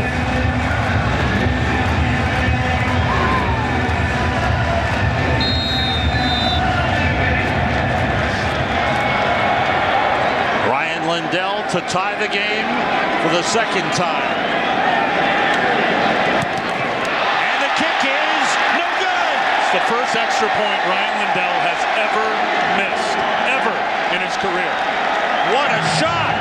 Ever in his career, he has never missed a point after touchdown. He made 321 consecutive extra points.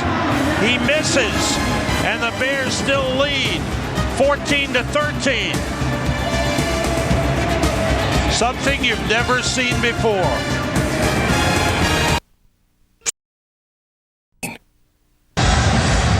The Canadian, Israel Adonijah, finding a way to make an important play in this game. Well, he blocked that. Ryan Lindell had made 321 straight. You know what Israel was thinking? He goes, that stuff may work down in the States. Not in my country, bro. Terrific block, getting that big left hand up. Lindell kicks it off. Johnny Knox at the 4. Looking for some running room, doesn't have much, and he's brought down at the 21-yard line by Brian Scott. Here's that block. Big 71, watch him get the left hand up. Bang. First ever miss for Lindell.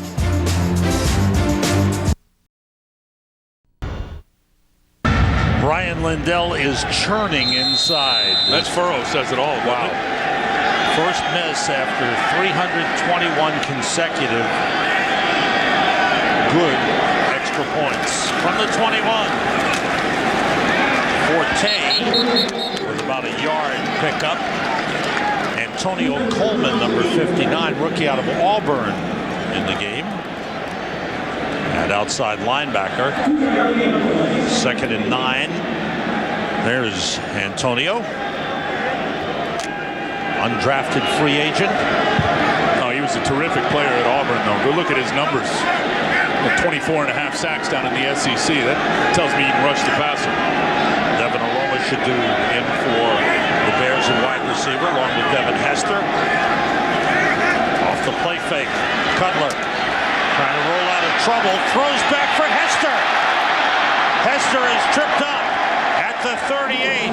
That was a terrific throw by Jay Cutler. Let's check out the Lions and the Jets and go to Kurt Menefee for that. The Jets call for roughing the kicker, so the Lions extend the drive, go for the touchdown. Matthew Stafford converts it, but their kicker, Jason Hanson, was injured on that roughing. Ndamukong Suh comes in to take the extra point. He missed it. It's a 13-10 lead. But once again, Ndamukong Suh trying an extra point. Hey, you guys aren't the only one with kicking issues in your game. How about that, Kurt? Well, Ndamukong Suh feels he can do anything in football. Here's Forte straight ahead, picks up about a yard on the play. The Bears have been mixing it up today. Yeah, really good stuff. Last drive, this is Jay Cutler using his legs to hurt the defense, then just getting it out quick decision making. Now he's going to throw the misdirection outside perimeter toss, and now you got 8 guys blocking. You're sending 2 out on the routes, and then Forte taking this one down near the goal line. And then Chester Taylor getting a nice block from Kevin Schaefer out on the edge and getting it in for 6. 24 runs, 21 passes. The play calling by Mike Martz in this game. Blitz coming. Cutler throws and completes to Brandon Manamaliuna.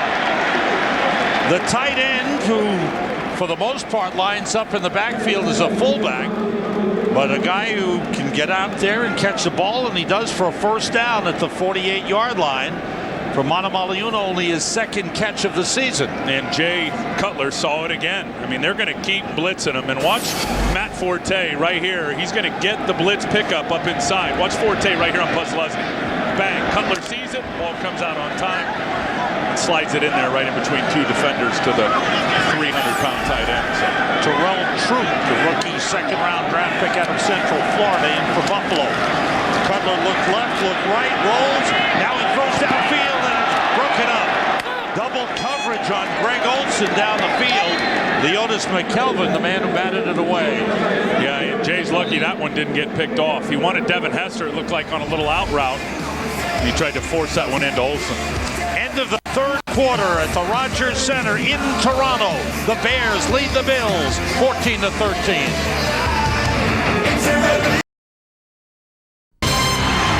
Welcome back to Toronto at the Rogers Center. Sam Rosen, Tim Ryan, glad you're with us. For the Bears and the Bills, it's been a good one. The Bills, the Bears with the ball at their own 48-yard line on 2nd and 10. Cutler sends everybody out, gets hit, the ball tipped, falls incomplete. Jay Cutler has not been sacked in the game. That time he took a hard hit from Kyle Williams. Last 4 games, 19 sacks, 27 for the season. In this game, good protection from Mike Tice's offensive line. I think a little bit of everything, Sam. Certainly better protection. Certainly they're running the ball better. We've already seen 24 rush attempts in the football game. They're up near 100 yards. And then I think they're getting the ball out quick. Jay Cutler's making fast decisions, and he's unloading the football. 3rd and 10. Bears 5 for 8 on 3rd down conversions. Cutler throws, it's batted away, and a flag on the play. The pass for Earl Bennett. He was surrounded by dark blue jerseys, and pass interference against the Bills. Pass interference, defense, number 20, spot of the foul, automatic, first down. That's the safety, Dante Whitner, called for the pass interference. Here's Whitner, number 20. The contact just before the ball got there. And you know what? You can tell that Jay Cutler's just late, and that was a very, very close call on Whitner. But the receiver was sitting there waiting for it, and that's been the biggest issue with Jay Cutler in this system, is that ball coming out with the precision and the synchronicity and timing with the wideouts. 2 tight ends, Manamaliuna motion. Cutler deep drop, he's in trouble. The ball's loose, and the Bills have it. First turnover of the game. Spencer Johnson recovers the fumble. Chris Kelsey forced it. The Bills get there. Watch knock Kelsey. The ball loose. Watch Kelsey first, and then here comes Spencer Johnson, knocks it out, and gets the recovery.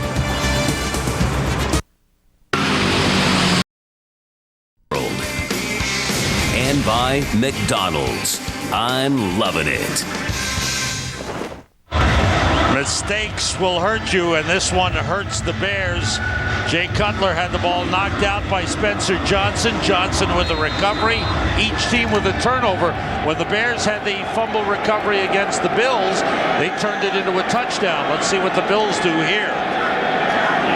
3 wide receivers. They start from their own 49. Roscoe Parrish, the 3rd wideout. Fitzpatrick gets time. Short to Stevie Johnson. Johnson down to the Bears' 44-yard line. Stevie Johnson now leading receiver in the game with 7 catches. Now, I think if you're the Bears on defense, and we've seen a good bit of this spread offense, empty backfield set, 5 wide. If you're Lovie in Chicago, you got to make your mind up. Do you want to blitz it and send an extra guy and attack the protection and make them get it out? Or do you want to sit it about 6 yards at the sticks and just rock guys after they catch it? Play fake on 2nd and 3. Set up the screen to Fred Jackson. He's in trouble. Adams missed forced out of bounds. No gain on the play. Pisatino Samoa pushed him out of bounds. Anthony Adams really broke up the whole play with good penetration. Stevie Johnson, 7 catches in the game and even 100 yards. His second career 100-yard game. 3rd and 3. He's been a solid receiver. Roscoe Parrish has had a big game. Yeah, but you know what? The quarterback makes it all happen. And those guys are good route runners, and they are good receivers. And that quarterback's playing really good today. 3rd and 3, 4 wide receivers for Buffalo. Fitzpatrick gets time, outside, completes it to Lee Evans at the 40-yard line. First down, Buffalo. Tim Jennings covering, but thrown in a perfect spot for Lee Evans. Yeah, and Chicago has decided here when they get into that spread principle, they're just going to play off. Watch this free access. He's going to bail out. Easy throw for Lee Evans. And look at the velocity. That is just too easy. And if you're not going to blitz them and you're going to sit and just hit guys when they catch it, you got to play tighter coverage. You cannot not blitz and then play off coverage and expect to have a factor on the short passing game. C.J. Spiller in as the 3rd running back. Carry straight ahead. Good run by Spiller. Picked up 5. Down to the 35-yard line. Ryan Fitzpatrick, 23 for 35, 220 yards, 1 touchdown, no interceptions. It's been another strong game as the Bills, the last 3 weeks, have been right there, still looking for their first win of the season. 2 weeks ago, lost in overtime to Baltimore, at Baltimore. Last week at Kansas City, lost in overtime. Now trailing by a point. Spiller, good hold, looking to break it. He is brought down at the 20-yard line by Danielle Manning and Chris Harris. But there was Spiller at his best. Yeah, and watch the block. He gets right here from Corey McIntyre on Lance Briggs. Watch this, 38 on 55. Bang, kick it out, creates a nice crease, and Spiller is just so quick up on the inside. And that's what makes it happen. There and there, junction point right there on the block. Bang, and then there's that little crease for C.J. Spiller, who will hit it hard up inside there. 15-yard run. Peppers is out, Turner in, that pass complete. Down to the 7-yard line to Lee Evans. Boy, the wide receivers are making some catches for Buffalo. Evans, Johnson, Roscoe Parrish, and throw in David Nelson as well. They've done a terrific job. They really have, and that's 5 in a row by Ryan Fitzpatrick. And you can tell, Sam, by watching him and his pre-snap read, he's all over it because there's no hesitation when he's throwing the football. He gets to his back step, he knows where his receiver is going to be, and he unloads the football. First and goal. Here in the second half, Buffalo 159 yards. Fitzpatrick, low throw, and it's ruled a catch by Stevie Johnson. He's down at the 1-yard line. Another great catch. And another great throw. Sam, you handle the wideouts, I'll handle the quarterback. No, that was good. A little slant, but a good, perfect ball location. And watch Ryan Fitzpatrick here. It's low. It's down at about waist level. No one else can get to it except Stevie Johnson. It is second and goal at the 1-yard line. 3 tight ends in there. McIntyre and Spiller in the backfield. It's McIntyre, the fullback, for the touchdown.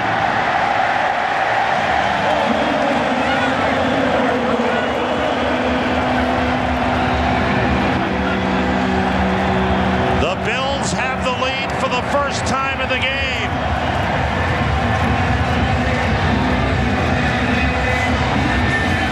First career touchdown for Corey McIntyre. You gotta love that for Corey McIntyre, a guy who was a defensive end and linebacker in college. Little payoff, gets a nice block from Stupar there, gets it in the end zone. And they will try for 2 points. Nice payoff there for getting that big block to burst Spiller on the long run for Corey McIntyre. At 19-14, trying to up the lead to 7 as they go for 2. Jackson in the backfield, takes the handoff, and he is stopped. That one surprised me. The tackle by Danielle Manning, the safety. The lead remains at 5 as Corey McIntyre takes it in. And the AC is still broken. Feels like the Earth's core down here. Guys, the answer's right in front of you. Dick Buckus, what are you talking? It's a great time here in the city of Toronto, and they love their football, and of course, hockey is their heartbeat. How many times you been there? About 400? Hall of Fame? As many times as I can get there. Johnny Knox on the return. Cuts it outside, got tripped up. Falls forward to the 25-yard line. Leotis McKelvin with the tackle. McKelvin shaken up, gets up slowly. But a good tackle by McKelvin on Johnny Knox.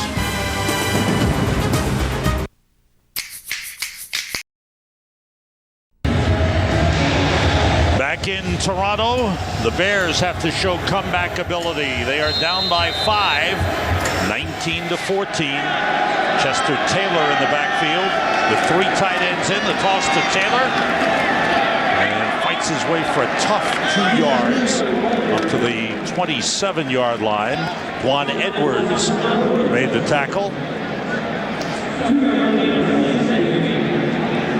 Bears have some tough games coming up. Not that this one isn't. This has become a very, very tough game. Buffalo is showing a lot of heart and character with the way they've played the last 3 weeks. No, and talking to Kyle Williams, he said the locker room is frustrated, but we're not down. We've got a great group of guys, and you just turn on the tape the last few games, and you can see that the effort is there, and they are definitely getting better. Empty backfield, trying to go screen, and it was almost intercepted. It was tipped by Antonio Coleman and almost intercepted by Brian Scott. He's trying to set the screen for the tight end, Greg Olsen. You're exactly right. Greg Olsen just comes sliding right in here, and Jay Cutler lets the rush come to him. Looks like it hit Olsen right in the face mask. Brian Scott almost got it. Wow. That would have been a disaster. Chester Taylor in the backfield. Here's a big 3rd and 8 for the Bears. Have to get to the 35. For a first down. Everybody out. Cutler rolls, looking, nobody open, he throws it away. Let's find out what the New Orleans Saints are doing and go to Kurt Manapage. Well, the Saints are looking like last year's team. Jabari Greer picks off Jimmy Clausen, takes it back to the score. Saints in firm control at Carolina, 27-3. 7-10. Clausen in the game because Matt Moore left with an injury. A lot like Buffalo, a lot of talent. I mean, a lot of heart, but not much talent. I hear you. Thanks, Kurt. New Orleans bye week next week. 3rd punt of the game for Brad Mader. Roscoe Parrish waves everybody away. Takes a roll in favor of the Bears. They down it at the 29-yard line. The Bills have the lead. Now they look to protect it. It's time for the Second half, it's been pretty balanced for the Bears. Unable to get anything going that last offensive series. Now Buffalo, in the meantime, this is their 4th possession of the second half. They have had 3 8-play drives. 1 ended in a fumble, and the other 2 have been touchdowns. Yeah, the story is right there. Number 14, Ryan Fitzpatrick, is really good here in the second half.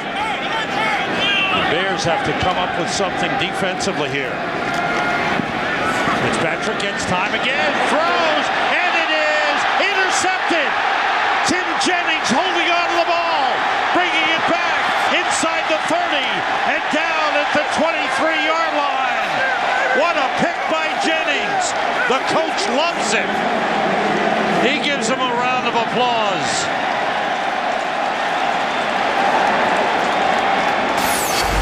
Here's Tim Jennings out here, a little double move. You see it, he bites on it from Stevie Johnson, but he's got help coming over from the safety. The ball comes out late. He's playing in a trail position. Great job in terms of concentration because he can't hold it right away. He's just going to stay with it, ends up getting it, and then takes it down to the sidelines and gets some good blocks. But that was the worst throw of the game for Ryan Fitzpatrick. What a turnover. Second takeaway of the game for the Bears, 19th of the season.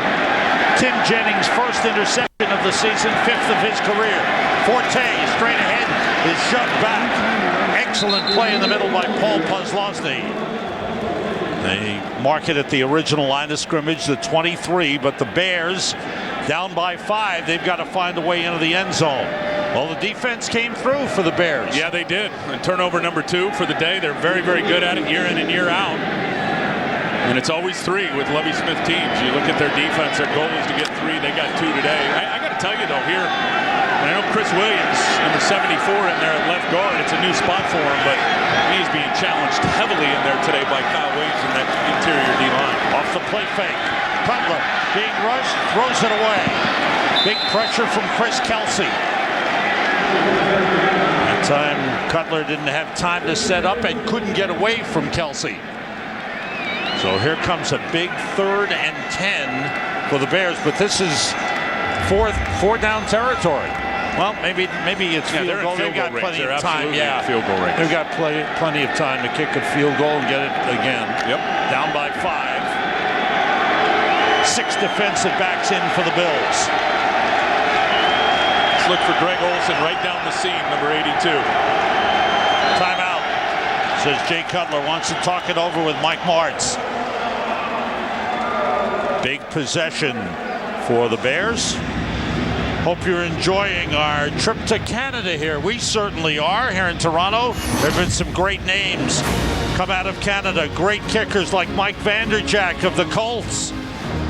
And how about Steve Christie of the Buffalo Bills from Hamilton, Ontario? Eddie Murray from Halifax, Nova Scotia. And Mitch Berger, the great punter from Kamloops, British Columbia, out west. Some great Canadians have contributed to the NFL. Some great names.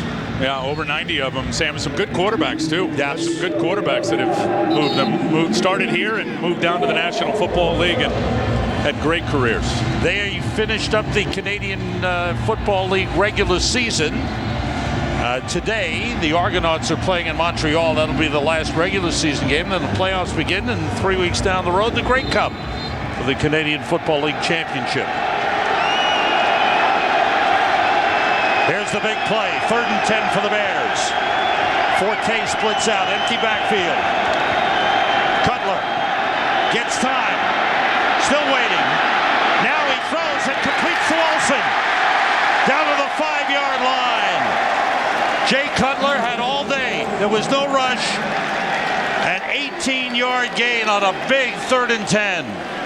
Well, watch how much time he has to throw this football. I don't care which you are on defense. Watch this sack clock right there. The zones are going to break down. You got a 3-man rush. You got 8 guys in coverage. Cutler's got 6.5 seconds almost to throw the football. Good job by Greg Olsen, just in the scramble drill, getting even with the quarterback, parallel with him, and sitting down in the zone. Spencer Johnson in on the defensive line for the Bills. 1st and goal for the Bears.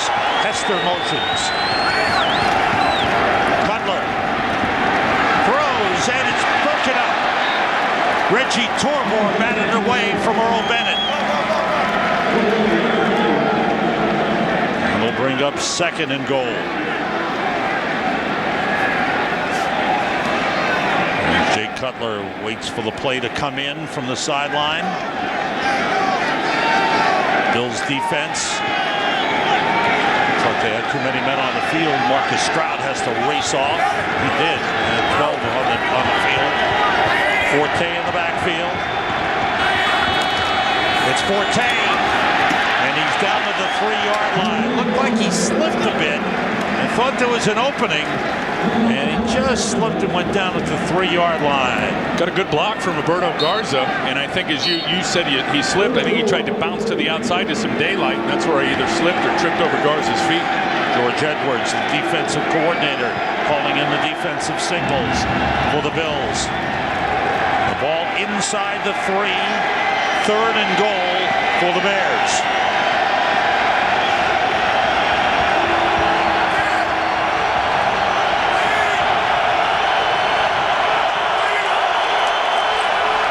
Cutler throws, open man. Touchdown to Bennett. There's a flag on the play. Yeah, Let's check it out. This is going to stand because the guy who threw the flag. After he threw it at the back end, raised his hands, touchdown. I believe this is going to be on the defense. Gene Steratore. Illegal use of the hands of the face. Defense number 28. Penalty is declined. Result of the play, touchdown. And the Bears have the lead back. Yep. Bang, right to the outside. Max protection. He sells it to the inside. Hard break to the outside, and Leotis McKelvin can't run with it. And now with a 1-point lead, the Bears will try to make it 3. They'll go for 2 points. Earlier, the Bills went for 2 and failed. For Earl Bennett, his first touchdown reception of the season. He's had a nice game today. Yes, he has. 4 catches, 52 yards. Here's the 2-point try with 3 wide receivers. Shovel pass. In goes Forte for 2.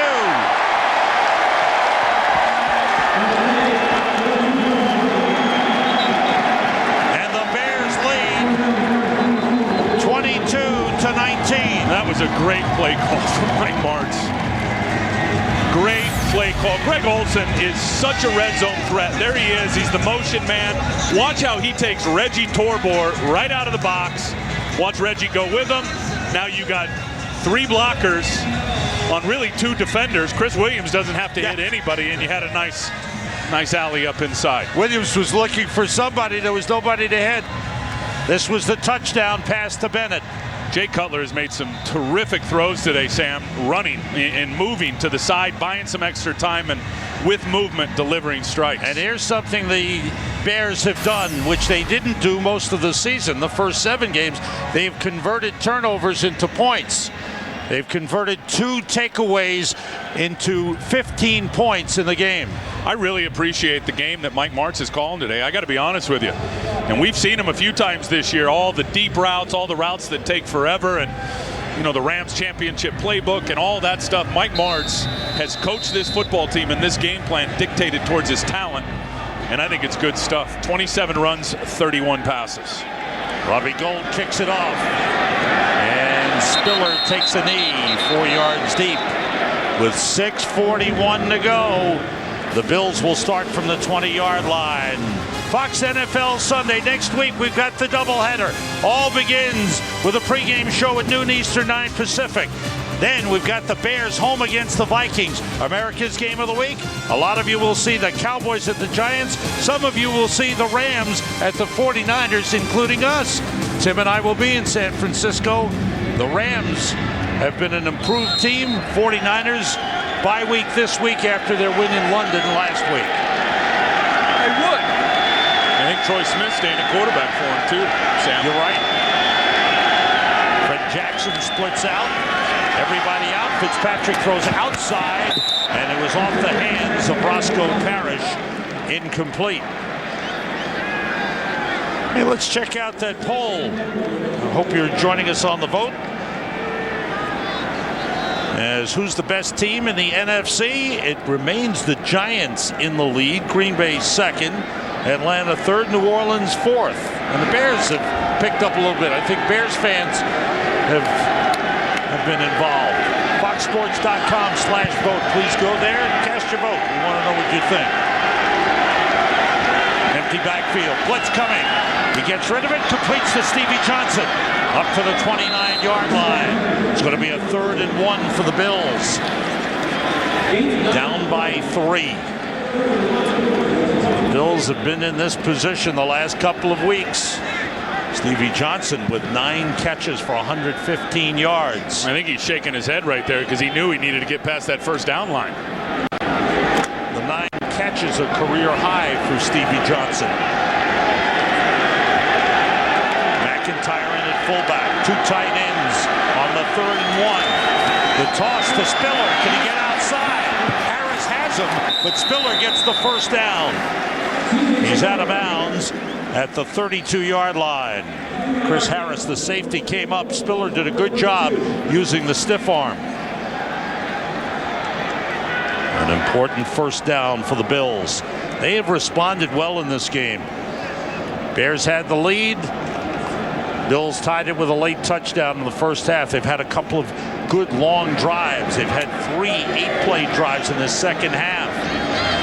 And both quarterbacks have really played well, Sam, here today. Empty backfield with 3 wide receivers. Fitzpatrick throws low. There was some pressure. Let's find out what's happening with the Vikings and the Cardinals. Here's Kurt Menefee. The Vikings down by 2 touchdowns in the fourth quarter. 4th and goal, they go for it. Brett Favre, incomplete. It's 24-10. Arizona hanging on, less than 5 minutes left. Sam and Tim at 2 and 5 already. You think last week was tough on Childress? If they lose this one, wait till this week. You're right, Kurt. And then next week they play the Bears in Chicago. It's amazing how it can go south so fast in this league. New contract last year for Brad Childress. And quick outside of Roscoe Parrish. Nice gain by Parrish. He's up close to the first down marker, maybe just a little short. DJ Moore took him down. But Roscoe Parrish has had a strong game with 7 catches for 60 yards. There's a guy who's really underrated as a coach, Chan Gailey. And you just watch Chan coach, and he reminds me of a Norv Turner type, where he's typically going to put his guys in great positions to make plays schematically, and he's going to challenge the defense.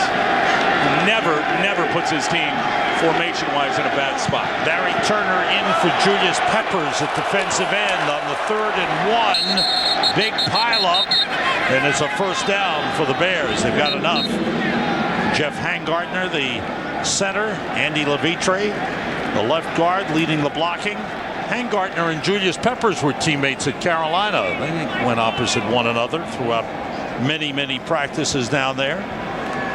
Tell you, the tackles are holding up pretty good today. Demetrius Bell on one side. You got Cord Howard, the rookie free agent, on the other. Mansfield Rado has been in there and played quite a bit. I believe he's out there right now, 61.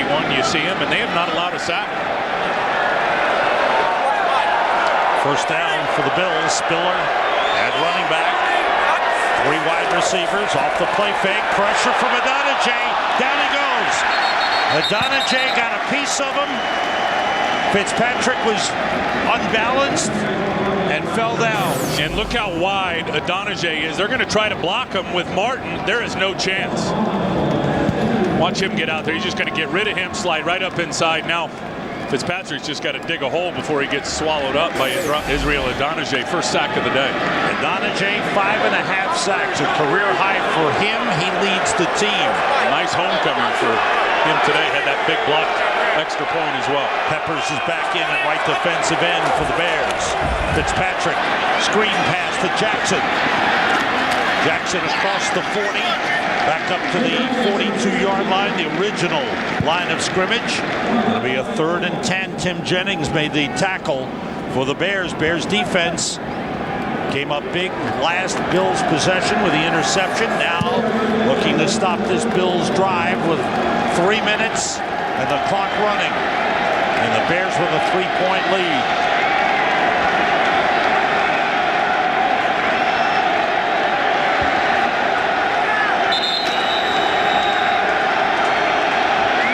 Started to break the huddle and decided to call a timeout.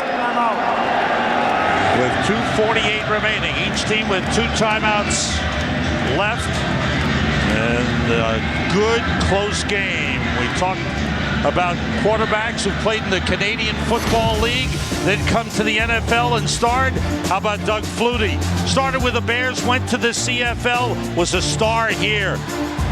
Outstanding player of the year for 6 times. And what about Warren Moon with the Edmonton Eskimos, then coming to the NFL and going to the Hall of Fame? And Jeff Garcia started for the Calgary Stampeders for 5 years and then made it with the San Francisco 49ers. Yeah, went to 3 straight Pro Bowls with San Francisco. A lot of Grey Cups with those 3 guys. Yes, sir. I think Garcia's still playing ball somewhere. Yes, in the UFL. Just give him a call. He's ready. He's already hit me about 3 texts today. So here's 3rd and 10. 4 wide receivers for Buffalo.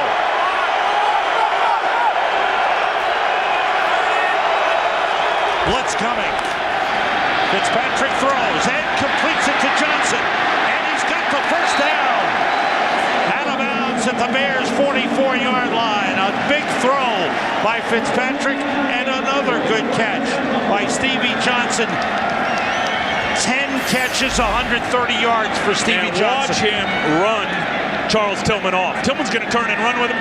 Puts the brakes on, comes back right on time. Fitzpatrick versus the blitz. Perfect timing. That's how you execute and get a first down versus the blitz. Got the corner's hips to turn one way, planted his feet, came back the other. Fitzpatrick threw a strike again. Look, he learned that early. That was pretty good. The break sound. It was good. Everybody out on first down. He throws long for Lee Evans. It's out of bounds. Evans made a great catch, but he was out of bounds. He was one-on-one with Charles Tillman. You know, you asked me earlier about Ryan Fitzpatrick and if you could build around him. I say you absolutely can. The guy's very smart. He's got terrific mobility. You can tell from an X's and O's standpoint, a football intelligence standpoint, he is ahead of the curve. He hasn't started a bunch of games. I'm really impressed with him. Now, think about a tying field goal possibility here. Ryan Lindell, yet last week, hit from 53, but the timeout wiped it out for him, so he's close. They're close to getting him in field goal range. Fitzpatrick with time. He throws too long. That was trapped. David Nelson, the intended receiver, sliding, trying to make the grab. Well, and he had him too. It's quarters coverage, which means you got 4 deep. And he's going to slam it, or 3 deep, excuse me, it was cover 3, and he slams it right in between the corner and the safety, but that ball just took a nosedive on him. I think it came out early, Sam. Or excuse me, came out late and just took a nosedive and went right into the turf. Lindell staying warm. Bills have 4 wide receivers in.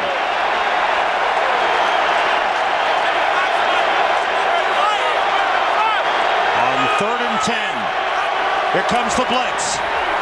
Fitzpatrick rolls, throws. What a catch by Roscoe Parrish, but he was out of bounds. Did not come down with both feet in bounds. A tremendous effort by Roscoe Parrish, and now it is a 4th and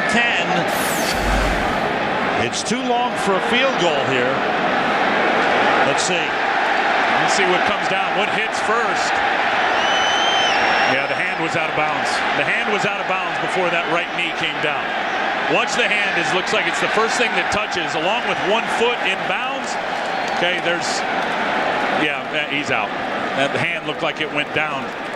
I would think a challenge is coming, but it looked like that hand touched before that right knee did. Well, Chan Gailey wants the officials to take another look at this play.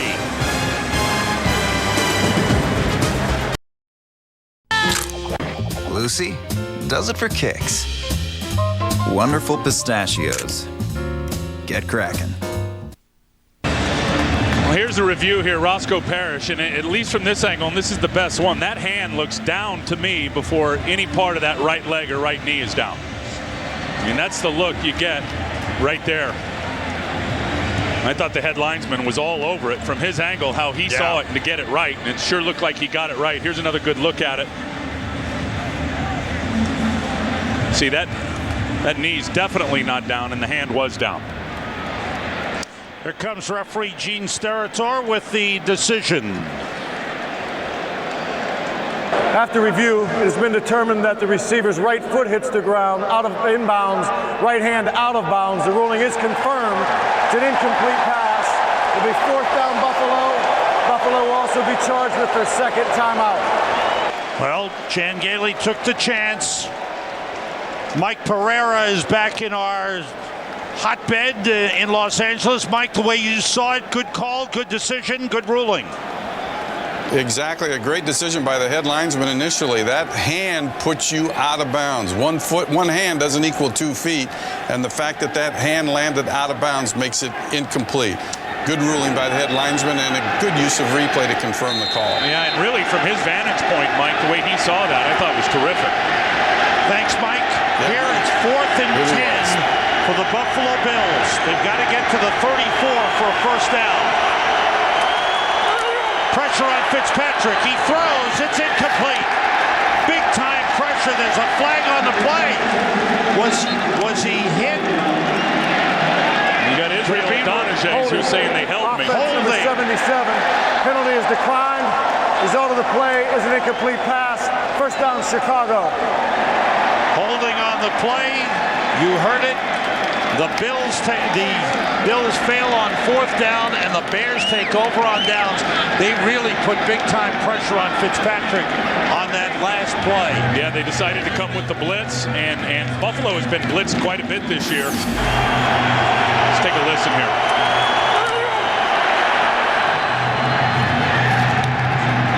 Peppers and Adonijay from either side. I got to tell you, Adonijay has had a terrific day here. Coming home to his home country, had the big block, he had a sack, he forces the hold right there. Julius Peppers has needed that counterpart. He's finally found it. Forte on the carry, Torbor on the tackle. The Bills have only one timeout remaining, and they use it.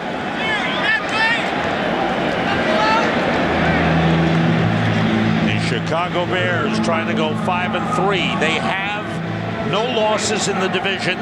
They beat the Packers head-to-head. They will play Minnesota head-to-head next week.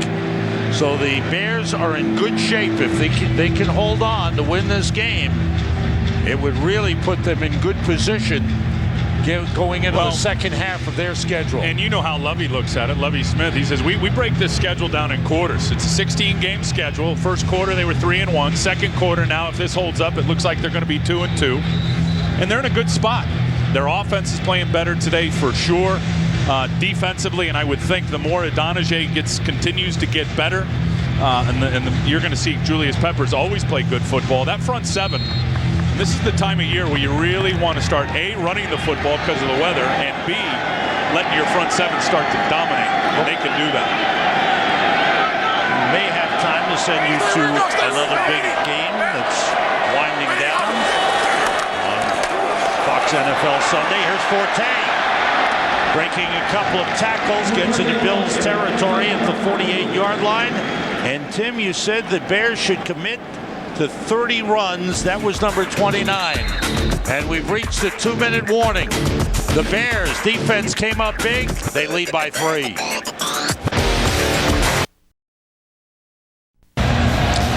Here at Rogers Center in downtown Toronto, it's been a great day, great ball game. And this effort by the Buffalo Bills, they get a lot of fans come up from Western New York to be part of this scene. They've got a 5-year deal with Rogers Center. This is the 3rd year. 5 regular season games, 3 preseason games. This is a great city. Never been here before, Sam. This place is impressive. Chester Taylor in the backfield. 3rd and short. They stop everything. A timeout. Second charge timeout, Chicago. A 30-second timeout. Not sure what that was all about, but the Bears used the timeout to talk things over. Don't forget, NFL on Fox next week, big doubleheader. It all begins with the all-new Ford Edge Drive 1 pregame show at noon Eastern, 9 Pacific. Bears home against the Vikings, America's game of the week. Most of you will see Cowboys at the Giants. Some of you will see the Rams at the 49ers. Minnesota fighting back against Arizona. That's a 1-point game now. Arizona leading 24-23. That had been 24-10. Right here, Buffalo. The Bills have been so close the last 3 weeks and just haven't been able to get over the top. I am not running towards Kyle Williams. I'll tell you that right now. Chester Taylor is stopped. Bills do the job. It brings up a 4th down. The Bills are out of timeouts. Watch Kyle Williams. Watch 95 right here. It's going to be 3 blockers, and watch this penetration. There's Kreutz. He knocks off Chris Williams. He takes out Brandon Manu-Maliuna. That is a great play that he'll never get credit for. You give him credit. Yeah, that's true. Kyle Williams had a strong game. Not to mention he's a scratch golfer. Now, how's that possible? The Bills letting time run down. Excuse me, the Bears letting the time run down here. And the Bears use their final timeout. So the Bills will get the ball back. They will have a desperation chance to try to get into position to either win the game or at least attempt a tying field goal. There is Ryan Fitzpatrick. He is ready. He has had a strong game. 29 of 48, 275 yards, 1 touchdown, 1 interception. Bills have not been able to run the ball very well. Just 46 yards rushing in the game. Talking things over with head coach Chan Gailey. Now Brad Maynard will try to pin the Bills deep. Maynard aiming for the sideline, and it goes out of bounds. No, it stayed inbounds. Takes a great roll for the Bears, who down it at the 1-yard line. That ball was headed out of bounds and bounced and stayed in. That was a magical bounce right there. Are you kidding me? That thing went right off the side of his foot. Looked like it was headed out of bounds. Watch this bounce. Boing, right back to the left in the field of play. Corey Graham is down there, Rasheed Davis down there, and they stop the ball at the 1-yard line. How many times has Brad Maynard done that in his career, pinning the opponent down inside the 20? Wow. Huge, huge play. Bills have no timeouts. They've got to get to about the Bears' 35-yard line to be in position to kick a field goal for Ryan Lindell. The previous play is being reviewed. They're trying to see if that ball may have hit Corey Graham a few yards up field. Graham was downfield and tried to avoid the ball hitting him.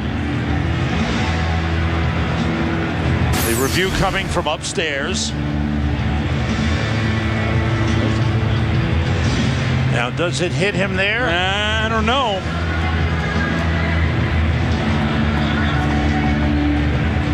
Another view. Oh, it may have touched his side right there.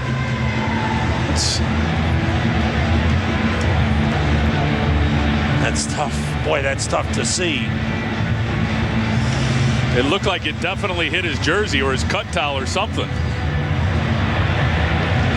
If it did, that would mean the ball would come back up to about the 11-yard line.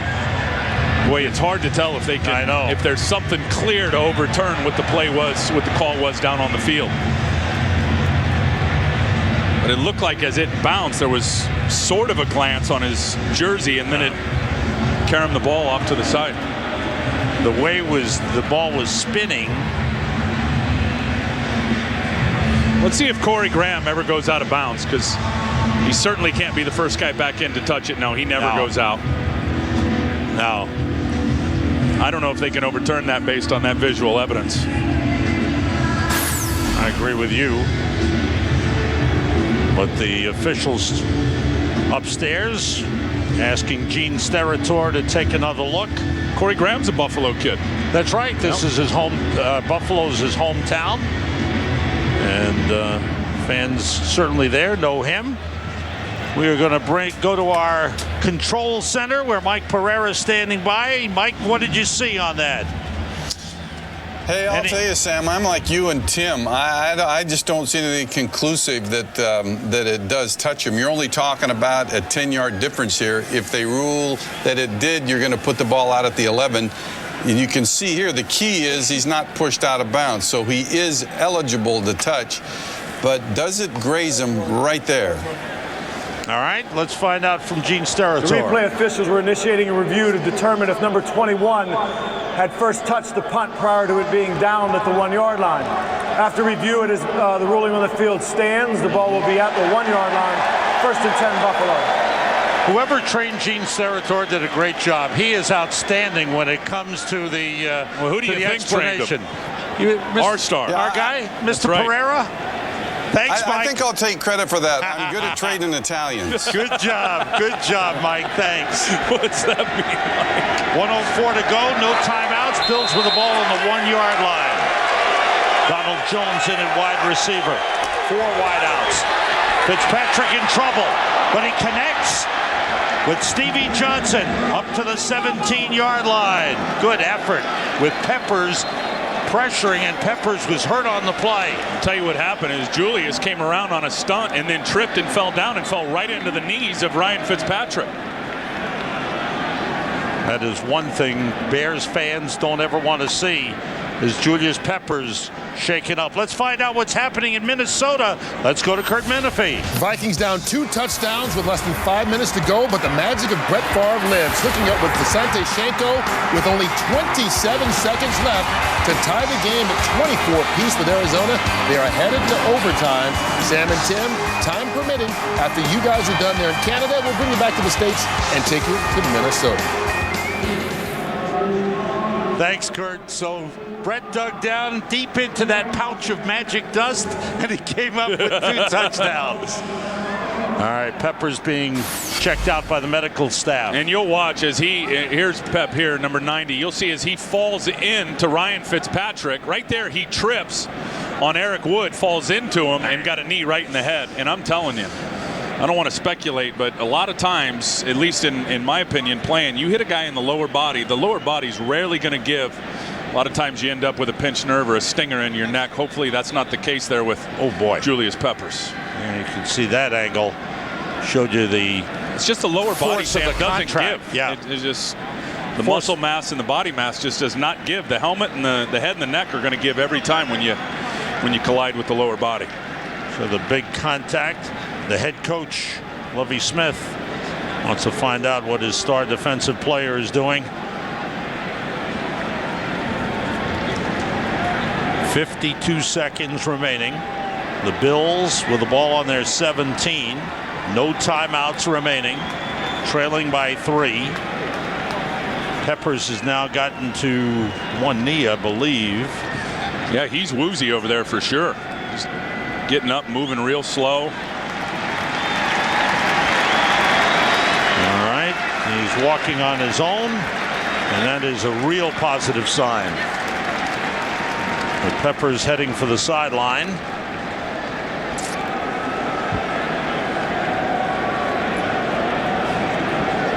And talking to the medical team and the training staff. Tim Brink does a good job there, the head trainer to Julius's left. Now set to return. Bills, no timeouts remaining. 3 points behind. Need to get into field goal range for Ryan Lindell. Matt Towina and Henry Melton are in at the tackles. Tommy Harrison as well. Melton will probably play the outside. Melton is in Julius Peppers' spot at right defensive end. It'll be a tough road here, Sam. No timeouts left for the Buffalo Bills.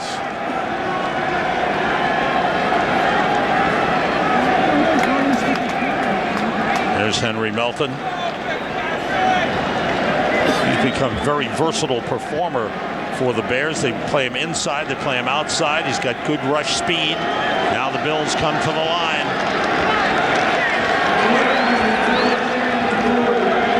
The clock would start on the ready for play.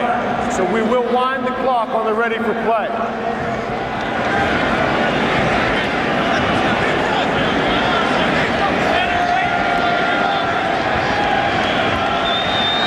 Bills are ready, and the clock is winding. Fitzpatrick throws and completes it to Donald Jones up to the 25-yard line. Clock running. Roscoe Parrish is not in. Apparent hand injury, and he's on the sideline. He had a good game. Bears will funnel everything inside. Pressure from Melton. The pass is intercepted. Intercepted by Chris Harris off the deflection. The Bears defense gets that third takeaway. Yep, that's the one they're looking for. The Bears are defending the sidelines. They're funneling everything to the middle of the field. Fitzpatrick takes a shot. Tips and overthrows to the middle of the field is when generally you're going to see the interception. DJ Moore got the tip. Yep. And Chris Harris the interception. Yeah, here it is. Here's Chris Harris, 46. DJ Moore should have picked it himself as he undercut the route. Went off his hands up in the air. Chris Harris, deepest of the deep there as a safety, comes up with that third turnover. This one is winding down. The Bears will put this away and go 5-3. The Bills come close again, but fall short. They are 0-8, and we've got more game action coming your way. We're going to go to Minnesota for the overtime between the Vikings and the Cardinals. Producer of today's game, Mike Burks. Director, Greg Scopatoni. The Associate Director, Tom Yohe. Broadcast Associate, Matt Saldana. The Technical Producer, Frank Phillips. Special thanks to our great crew led by Don Vermeulen, Kevin McCluskey, and Alan Slansky. The studio show produced by Scott Ackerson, directed by Bob Levy. The Associate Producer is Stephanie Medina. The Highlights Coordinator, Janice Casaza. The Studio Technical Supervisor, Jack Simmons. Our spotter in the booth, Gary Lynn. Our statistician in the booth, Emmett McGuire. We go to the sideline. Israel Adonijah is with us. Israel, Izzy, great game for you guys. Talk about the big plays that the defense came up with in the second half. I mean, we're just getting in there and wanting to be consistent and make plays. That's what this defense is based on, taking the ball away. Tackling, being consistent. So, we all came together. We said, hey, let's turn up a little bit, and fortunately, we're able to do that. Come on, Big Daddy, put a smile on your face. You're back home, and you had a big-time game. Talk about the homecoming and coming back to Canada. I mean, it's great. Just a great feeling to be here, back on Canadian soil.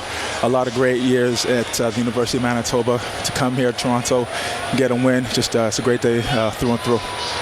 What does it mean as you head into the second half of the season for this team? What do you feel you can do as far as making the playoffs is concerned? Yeah, this is where it all starts. November football is where the playoff teams, the championship teams are made. So right now, that's our focus, playing our best football moving forward November. And then just picking up momentum going forward. So today was a step in the right direction. Some things we got to clean up. We did a lot of good things. We were able to get the win. That's most important. Go spend some time with your friends and family. Thank you. Good job, Iz. Thanks, guys. Terrific game for Israel Adonijah. The defense came up big in the clutch for the Chicago Bears with a couple of interceptions in the second half. The last one by Chris Harris off the tip by DJ Moore. The Bears start their second half of the season. They come out of the bye week with a big win, 22-19 over the Buffalo Bills. They are now 5-3. The Green Bay Packers play tonight. They also have 3 losses. They're 5-3. And next week, a big game for the Bears at home against the Minnesota Vikings. The Vikings, who are 2-5, are in overtime, and we hope to send you to the overtime action in that game. The Detroit Lions at 2-5 are home, and with about 1:20 remaining, lead the New York Jets 20-17. For the Bears, some good things on offense. Still have some things to clean up, but some good clutch plays defensively. Absolutely, some clutch plays. Now, offensively, they did have 30 runs. They committed to it. That turned it out being a big one for them. Now, penalties hurt them a little bit, as I said. But I got to tell you, and just talking Buffalo and Ryan Fitzpatrick, and it's got to be a heart-wrenching loss for them. They have fought so hard over the last several games when you watch them play. But I think they've got a quarterback for the future. I really do. And I know he ended up with a couple of interceptions that ended up being a big part of the second half of this game. But I like him. I like him a lot. He's got mobility. He's smart. He'll throw it in there. He'll take some chances.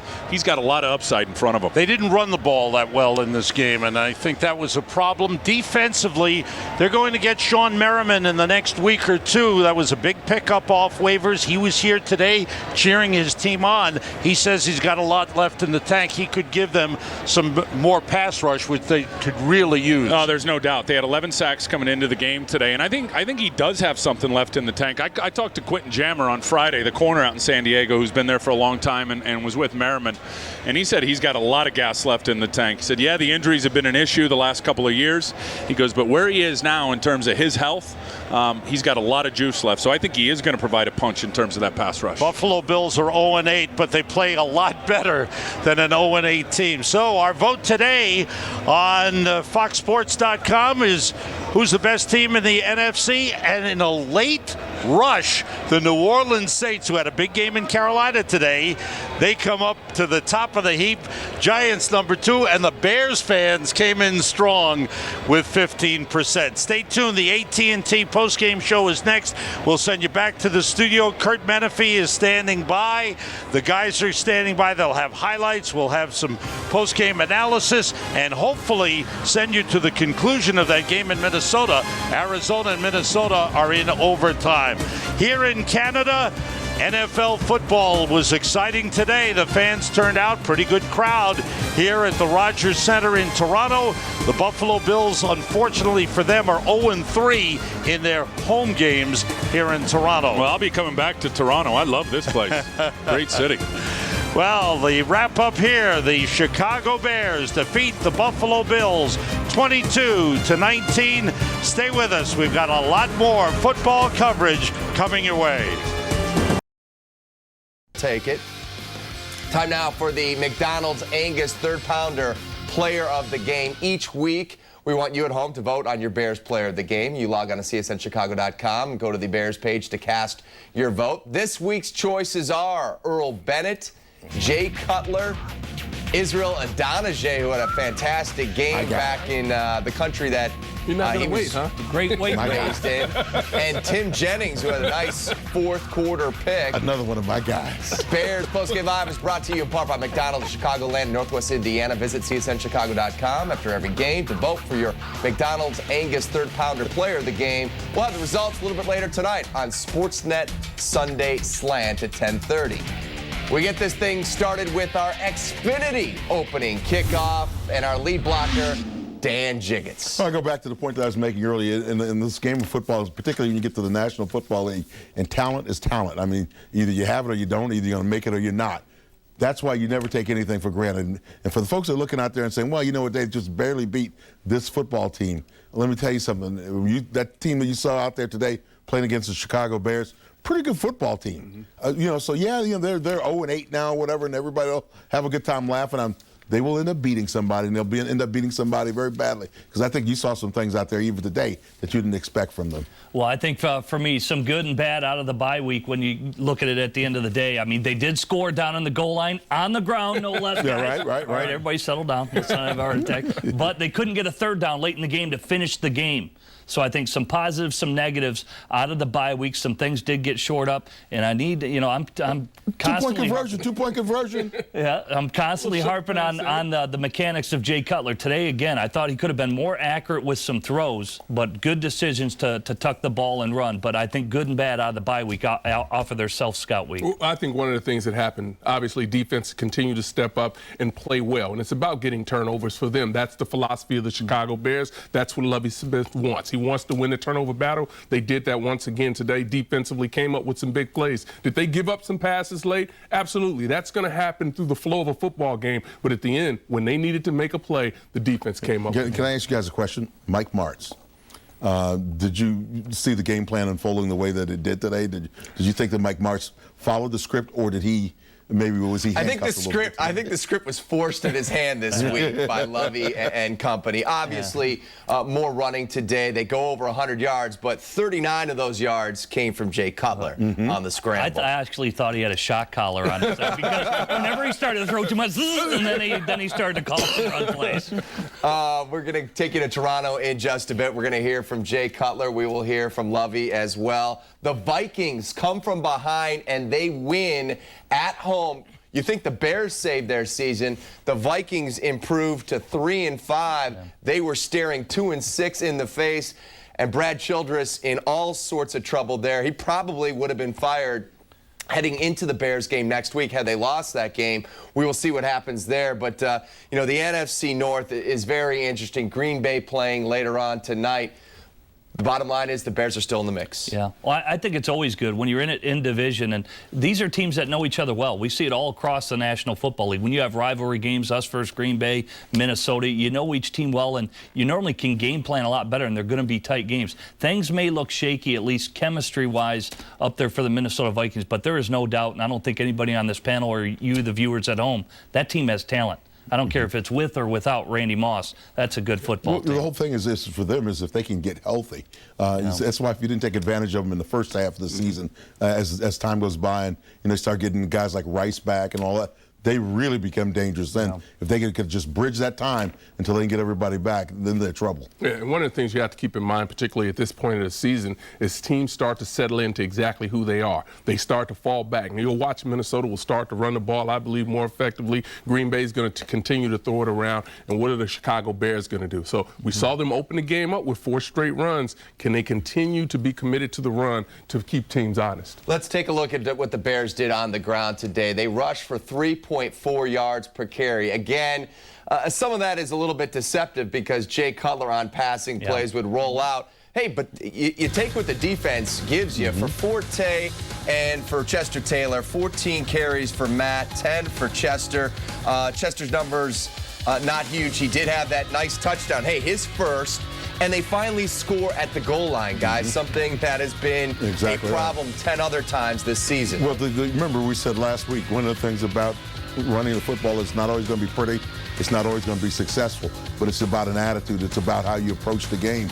If you approach the game, you want to grind on some people for a while, you want to find out physically and mentally what they're made of. That's how you do it. You don't do it throwing the football. You do it by running the football and trying to run it down their throats. You want to know what's interesting, though, for me, and Howard touches on it in Jigs as well, when we talk about the mentality and the commitment and all those things. I don't know if coming out of the bye week, if the Bears still know who they are offensively. No. Right. You know, they really don't. Like, I always talk about, hey, can you hang your hat on something? Normally during the bye week when I talk about self-scout, all right, what do we do well? And let's work on those things. Hey, Lovie has stepped to the podium. Sorry to interrupt you, Jim. He has stepped to the podium at Rogers Center. Let's listen in to Lovie.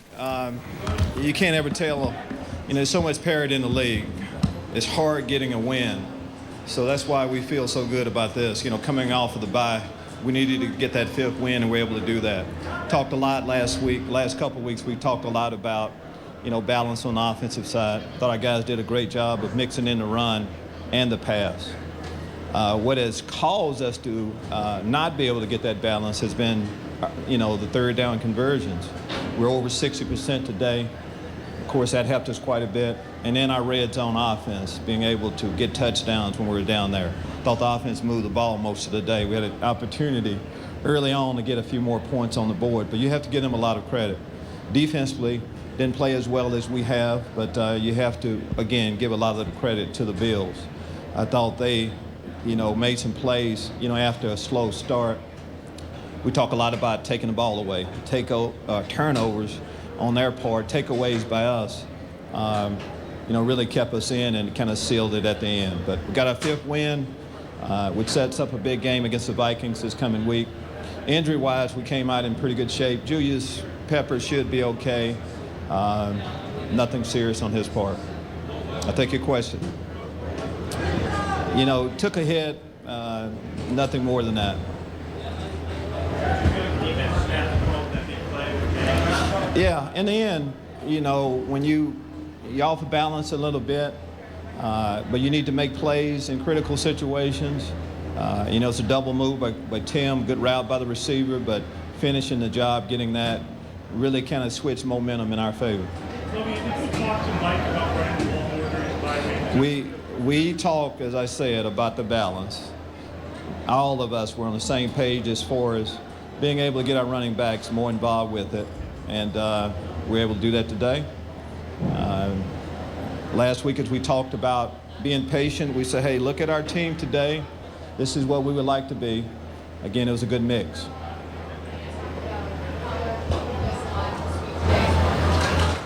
I thought Jay, it helped a lot.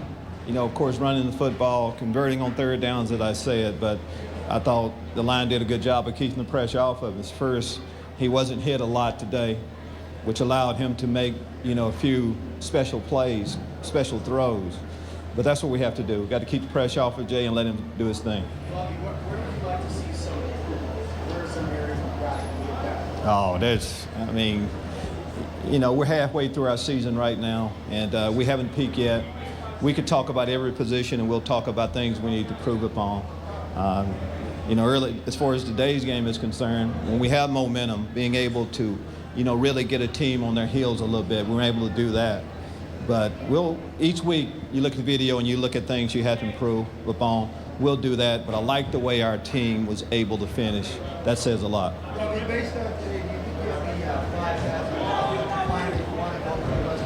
Okay, the 5 offensive linemen we would like to go with? Yeah, I know we've said that before, but you know, before injuries caused us to work different combinations. Now we have all of our guys healthy, and this is a group we went with. So yes, I like to see the same group of 5 continue to play together and grow. In retrospect, had Cutler taken too much on himself, trying to do too many things in previous games, not yet go down? Mike, it doesn't do any good to go back to previous game. You look at what we were able to do today. I like the look of our offense today, the mix of run and pass, as I said earlier, keeping the pressure off of Jay. We can grow, you know, heading in this direction.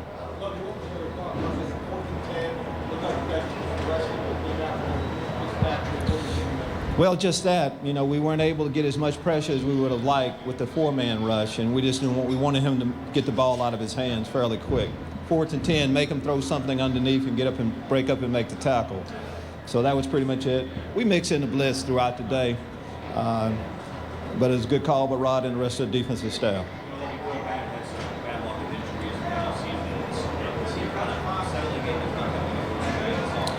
Yeah, we hope so. We tried to work him in more and more. You know, when you miss a lot of time, it throws you behind a little bit, but he is making up the time quickly. But there's some other, we have so many receivers, well, so many. We have a lot of guys that we're trying to get involved, but the guys are making a, you know, serious effort to get him more involved in it. Well, when you come home, you expect some big plays. I mean, he's the only Canadian guy on our team. A lot of fans from him, for him here. You want to see him do something to help the team win, not just, you know, in a role, being gray and blending in, but standing out. He's made a lot of, you know, big plays like that his time in Chicago, but it was good to see him do it here in Canada. Why would you lead his hands so good at getting plays? I don't know. We have a, you know, of course, have a good scheme of getting the guys in position, but a lot of it is just want to. You know, the emphasis on playing each play, and each play is important. And we see how that can help us win game. That, of course, that miss kind of changed the, you know, the course of the game a little bit. Thanks, everybody. Thank you. There's Lovie after the 22-19 victory in Toronto. As we take a look at the play distribution, 31 rush attempts for the Bears on this day, 30 passes for 178 yards through the air. What'd you think of that offensive line and what they were able to do for Forte, for Taylor, and for Cutler? I thought it was a little sloppy at certain times. I like having Roberto Garza back on the offensive line. I think that is a solid football player. But again, sloppy on the traps. You look at the last one on the 3rd and 1. Olin gets blown back. Williams is trying to pull. And again, I'm not a big fan in those situations. That to me is much like down at the goal line where you just got to come off the ball and fire. But what about like the false starts? We saw Olin not snap the ball. I mean, it's not because the crowd was too loud at Rogers Center. You know, that's that whole week off thing, you know, and everybody thinks it's such a great thing. You know, I think you lose some of that timing aspect. 3rd and 4 was, but here's quickly the thing. 3rd and 9, 3rd and 14. Here's exactly right. The one thing that I was really happy and pleased about was that for the most part they protected the quarterback. And you know, again, we're looking for little steps here. We're looking for something week to week that you can build on. And that was one thing. They were protecting the quarterback a little bit better, and they actually got it scored down on the goal line. Hey, these are things that are new to us this year, so let's appreciate them now, folks. You sound like a preschool teacher. Baby steps. Jay looked good. Well, but I think that's what you didn't have spill to. his juice. Well, if we can interrupt, I mean, it's just like Lovie Smith. Well, there's room for our offense to grow. Well, okay. Yeah. I mean, you came into the game over 11 on goal line. Come on. But I think the fact is they still have to get together and they have to continue to play together. And this is a group that needs an opportunity to grow together as a unit. And if they can keep this group together, then I think they're moving places. But when you start to continue to shuffle, that's when you start to have those issues. If you can convince Mike Martz that he can actually win by doing this. Yeah. And, you know, this was balanced for him. See, this was overbalanced in terms of the run. The shot collar was only at 4. We can crank it up to 9 real quick. Get up a little bit. This kind of sums up the Bears. The first touchdown to Greg Olsen, a botched play. Earl Bennett is like in his lap. I mean, clearly Earl was probably supposed to We called come underneath. We like called Jerry the play. Mahoney? Well, they actually ran that play a couple times. We used to call it 62 fence. The outside receiver comes flat. He should be right on the goal line, and then it allows that takes the middle backer out of the play, and then it allows the tight end to work the Sam backer. You widen him, and then you bust it to the middle. And both guys were in the same area. Actually, Earl Bennett almost defended the play. Yeah, that's not good. I mean, touchdown, yes, we're all happy. Well, Bears it depends win. on how you but look at it. You got 3 guys with an opportunity to catch one pass. I mean, your odds. The odds are greatly in your favor. It's like volleyball. You just set it. You set it for the spike. And you know what? Statistically, throughout his career, Jay is better outside of the pocket. He made some good throws later, but early on, he struggled outside the pocket on the move. You know, I've harped on this for 2 years. He does need to hammer on his mechanics. A couple times he did. He makes some nice throws on the move, and then a couple times he makes some bad decisions. Because when you're fading to your right, when you're rolling right, you normally should try to run downhill. Again, I talk about all your eyes on your shoulders, your hips. They all need to be pointed towards your target. And if he did those things, he'd probably be more accurate with football. Let's get into that because on our show on Thursday nights, Countdown to Kickoff, with Tom Thayer and Lance Briggs, I asked Tom specifically about the pick 6 in the Washington game and talked about his mechanics. You know, there he was, flat-footed, didn't step into the throw. And he said, no, it's not about mechanics. And I asked him, you saw what John Gruden did with the top draft candidates last year when they were coming out to go into the NFL draft. And he was a drill sergeant, Jim. Yeah. He was, X, Y, throw it out of bounds, talking about footwork, talking about all the mechanics. Do you think Mike Martz is doing that with Jay? Well, that's what's so interesting is we talk about the timing of routes and timings of plays and how the footwork of the quarterback needs to be married with the timing of the route of the receiver, and we don't see it. I mean, at least I don't see it. Case in point is that interception in Washington. You can never complete a pass when you're not. If your left foot, your lead foot, isn't pointing towards your target. Well, how much he was pointing straight towards a goalpost on that play and throwing it off his body, off his back foot. You're not going to be able to drive the ball. How much? Not to make any excuses, but I'm just throwing this out there as another, fly in the ointment for Jay Cutler. When you don't have the kind of protection that you need, you get used to getting beat up. You get used to being chased out of the pocket. Does that play into the loss of mechanics and the breakdown of all your fundamentals? I think your mechanics do break down when you're constantly getting harassed. But again, when you look at today, look at Ryan Fitzpatrick. Like I said, how he stood in the pocket and he took it on the jaw a couple times because that's what you're paid to do. And he's going to throw with a good base, good balance underneath him, and 9 times out of 10, like that one throw that he threw, I think it was Roscoe Parrish, the first touchdown. That was an unbelievable throw. And he was getting pressured, and he drove that football, stepped into the rush, and delivered a strike for a touchdown right before the half. That's what quarterbacks do at the position to command that type of money. That's a nice job by him. Yeah, I think, though, it's difficult when you've been hit as many times as he's been hit this season. I can go back to when they were playing against the Cowboys, and we were sitting there, and we were like, wait a minute, is he even going to be out there for the second half? What's going to happen? Because these hits are starting to mount. And yes, he's got to be better. The mechanics have to be better. But here's my question would be, did he have those mechanics in high school? Did he have them in college? Did he have them in the pro? What's the trend? What's the track record? Exactly. So I think the reality is he's never been a guy who's been locked into mechanics, and this is going to be the end product. So I think you almost have to work around it. But see, I think that's a cop-out because footwork can be corrected. Footwork. Anything above the waist, I don't think you mess with in a quarterback. Footwork definitely can be hammered But the quarterback's got to want to change as well. Well, that's and see, here's the other side. Question. And when you talk about how much pressure is on Jay Cutler to go out and perform, you have to realize what the Chicago Bears gave up to get a Jay Cutler and now what they're paying him. Jay Cutler has the keys to the kingdom. Jay Cutler's going to do what he wants to do, and I don't know that it's anyone up there that can stop him from doing it. Yeah. Doesn't he want to become a better quarterback? Because if you want to become, ultimately, I mean, the money's there now, okay? Now the whole thing is, what do you do with your career? And if you want to improve and become the best you possibly can be, then you try to fix the things that need fixing and that can be fixed. And it seems to me that that's where he's got to be mentally, he's got to want to do that himself. He's got to want to do it, but we were talking about Turner last year, where Turner's not the guy that can get him to get his mechanics, because he may not have the respect for Turner. Right. Well, now you bring in Mike Martz, who's had a Hall of Fame quarterback, who's put up big numbers, and you're still seeing the same results out of the one common denominator, which is the quarterback. So the quarterback's got to want to change, and does he want to? All right, so Jim, you were in this league a long time. You work on NFL radio, on satellite, and you talk to all the different coaches around the National Football League. Pretty much what we're getting from Mike Martz was the MO on Mike Martz. Right. Do you think Mike is a good fit for Jay Cutler?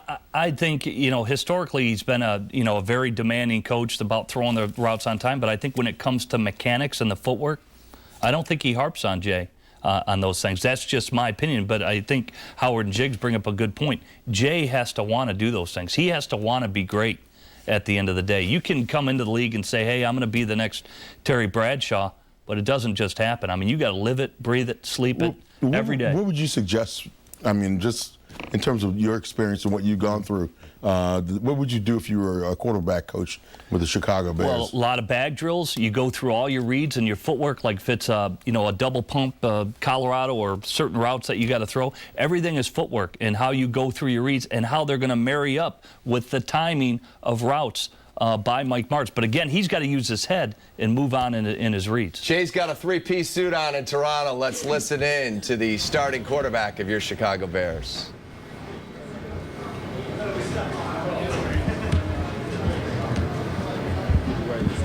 All right, you good? You're on. Do I have a question, guys? What was the protection like for the past few weeks? That was good. That was really good. Those guys, all game long, there's only a few things off the edge that we had to worry about, but, they shored up the A and B gaps, which is what we wanted to do.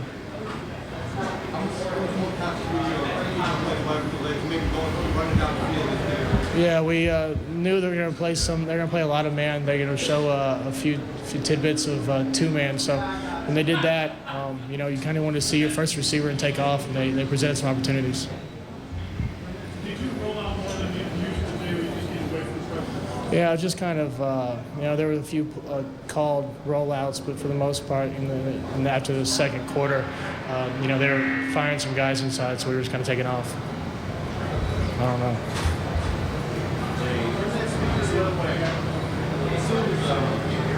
Can you get a bit closer to the mic? Yeah, that'll work.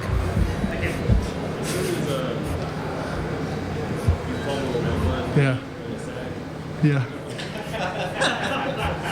You walk right back to the sideline and grab the picture. Yeah. I just wanted to see exactly what was going on, see if they brought anybody. I don't think they did. Talked to the O-line, talked to Frank, and, we worked it out. Nothing that we weren't prepared for by any means. Everybody's been talking about getting more balance from the offense. Did you feel there was more balance? They struggle against the run, so that was going to be an emphasis for us coming into it. We've got some big chunks passing the ball as we usually do. Matt had a big run there coming into this end zone. So, we're going to do whatever it takes. I think Mike is definitely conscious of getting the run going somehow, some way, and even if we have to just stick it in there and get 2-3 yard gains. Were you conscious of the crowd? It seemed like a pretty pro-Chicago crowd at times. We got good fans. I think when we were down in Dallas, same thing. We had a lot of fans down there, Carolina. So Chicago Bears fans, they travel well historically, so it's nothing new to us. No, I think they did what they did. They didn't really change anything coming into the game. We knew they were going to press us and play one, make us beat us through the air a little bit, and try to bring a safety down in the box, and that's what they did. It seems like everybody and their brother has been asking for more runs. Were you like the run, or would you prefer to throw? Whatever it takes to win. I've talked to Mike numerous times about this subject, and, I think we're both on the same page. If we've got to run it, we're going to run it. If the run's going well, we're going to stick with it. If the run's not going well, we've got to move the ball somehow. You see, you had a lot of room to run at times. Do you see it film that No. Sometimes you get some gaps. Sometimes they close down the defensive ends, and that's what happened today. Jake, you said about the third down conversion rate and how that helped today. I mean, red zone and third downs. If you win those battles, you're probably going to win the game. Limited the turnovers, converted in the red zone, converted on third down, and we got a victory. It's hard to win in the NFL, especially on the road. Talked about it earlier in the week that this wasn't your typical, 0-17. They had some good players and they played hard, which they did today.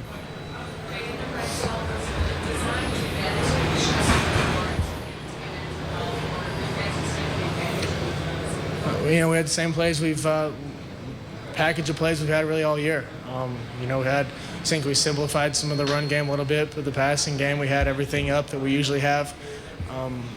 The guys did a great job of executing it. I think everyone's getting more and more comfortable with the system and how to line up, and our shifts and our motions are more crisp, and guys are just kind of getting into a rhythm. 5-3 right now, how do you sum up the first half? Well, 5-3. We're not. I don't think we're exactly where we want to be offensively. I think we're definitely getting there. I think defense is keeping us in games, keeping us alive, getting turnovers, giving us good field position. So as long as we keep coming along offensively and catch up to the defense, I think we're going to be a really good team come December. Jay, this is the fifth different O-line combination. Is this the one you think based on today? Yeah, I'd like to stick with these guys for the rest of the year, absolutely. We've kind of shuffled those guys around, had a few injuries, had a few setbacks, but I think this group right here is the group that, we'd like to make a push with and make a run with. We got some young guys, but we got Garza in there over with Jamarcus helping him out. Chris is really, I think, coming into his role in the left guard spot. Owen's kind of controlling the whole thing. So those guys are, I think this is the most comfortable they've felt as well, too. I mean, not just me. Were you asked to do less in this game? No. This was pretty much the same game plan we've had all year. A lot of plays, high volume. I think Mike called a really good game of keeping them off balance, mixing up. We weren't just straight empty. We were going empty. We were going back to 2 tight end sets, going empty, running the ball. I think he's getting a little bit better feel of what we're good at and what we can execute. Anything else? Right. Looks like Jay's been doing a little shopping with Kristen during the bye. Looking like spent some time maybe on Oak Street or something like that. Take a look at the red zone, and in the first 7 games, they had 20 trips and 6 touchdowns, 8 field goals, 4 turnovers. There's a lot of those coming at the goal line. Today, 4 trips to the red zone, 3 touchdowns. What was the difference, in your opinion, of the red zone efficiency today? Well, I thought Mike Martz did a good job play calling. A lot of shifts, a lot of motions, things like that. He had if he did start to pass a little much, then they went back to the run game. And like we talked about, the commitment. The team has to respect it, and I thought it paid dividends for the Chicago Bears. I thought the only thing, my negative on Jay was I thought he could have completed some more passes. He was 17 of 30 on the day. I thought he should have been like 24 or 30. And I go back to the situational play. How about the missed field goal, 42 yards by Robbie Gould? If Jay Cutler just scrambles on the play before, nothing open, he tried to force it into triple coverage, just tuck it, run, get up to maybe the 25-yard line, a lot easier field goal for Robbie Gould. So for me, more situational play, and I thought he could have been more accurate with the football. Some days you got to be there to get what's gettable. Yeah. And then sometimes I think he lets that stuff go to the side. Yeah, I think they did a good job on the goal line. The one goal line run, it was lined up perfectly. Schaefer came in, was playing left tackle with the left tight end, and crashed down the entire side, and the ball was able to bounce outside. I mean, it was perfectly blocked. Probably their best-looking running play of the entire year. Yeah, they give themselves an opportunity with a lead situation, or if you got to get the edge, and they established that with Schaefer. He really did hit a nice seal block on the end of the line of scrimmage. Helps when you're going up against the 32nd ranked run defense, but well, hey, I know you play. They were going to send another defense in there in the middle of the game. Anthony in Chicago Heights chimes in at CSNChicago.com. I'm confused. Did Ryan Fitzpatrick win the game? Because I thought Cutler did. I'll take the guy who won. And Fitzpatrick did have a costly turnover. Yeah, well, he had 2 interceptions at the end of the day. One he underthrew, and obviously the late turnover as well in the 2-minute drill. But I'm just talking about as for managing a game with a team with less talent, offensively, go look at the yardage. Buffalo actually lit it up. They were actually better on third downs than the Bears. 63% on third downs. That's a quarterback running an offense and managing an offense. Check out this email. Jennifer in Winfield says, do the Toronto Argonauts have any offensive linemen we can steal? Yeah, his name is Dan Jiggets. Yeah, you were taken by the Argonauts? I was taken by the Argonauts in their territorial draft when I was coming out of college. I went up there, a beautiful city. Great time. Oh, Canada. With the money was here. More Toronto Argonauts stories coming your way a little bit later on in the show. As we head to break, let's check out our U.S. Cellular poll question. What did you take away from the Bears' victory over the Bills? A big win, still alive in that NFC. B, the Bears still who we thought they were. C, not much. They beat a winless team. Or D, don't think they're a playoff team. Go to csnchicago.com. Cast your vote. Send us your thoughts as well. We'll have results coming up a little bit later on in the show.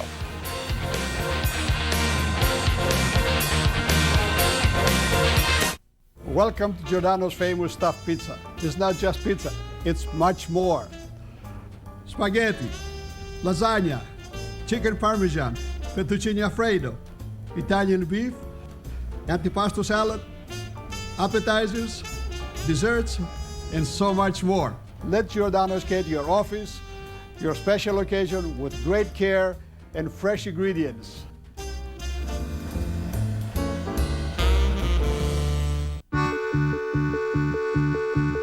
Every month, you pay your wireless bill. Every so often, you refer a friend to your wireless company. Every year, you celebrate a birthday.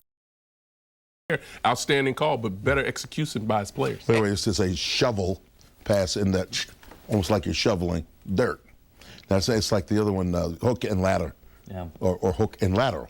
So a lot of people call them different things around the league, but that's what we call it, a shovel pass. On that play, it was nice because Greg Olsen lines up in the tight end spot, but he takes the linebacker with him. And that, when you have success in the game, when the guy becomes a quote-unquote threat, that's where things can open up. Well, it's nice, too, because what you're counting on, one guy goes unblocked. It's going to be the end man line of scrimmage again. He'll get too far upfield, and then you can just cut pretty much underneath it. The first blockers, they just go up inside, and really you're just using the inertia or the momentum of the defense against them. Because that's really Buffalo's an aggressive The thing I'm looking for from the Bears, though, is even more now, especially now that they've established they can run the shovel and all the rest of that, is some wham blocking from those tight ends coming across in motion, short yardage situation, sit them up in the middle, hit the nose man. I thought for sure we were going to do that against Washington. Normally, it's like what you do against a 3-4 defense. You bring Manu Maluna in short motion, and you just hammer somebody like Albert Hainsworth. Very effective against the big nose tackles around the National Football League. Let's talk about this Bears defense. They come away with 3 turnovers on the day.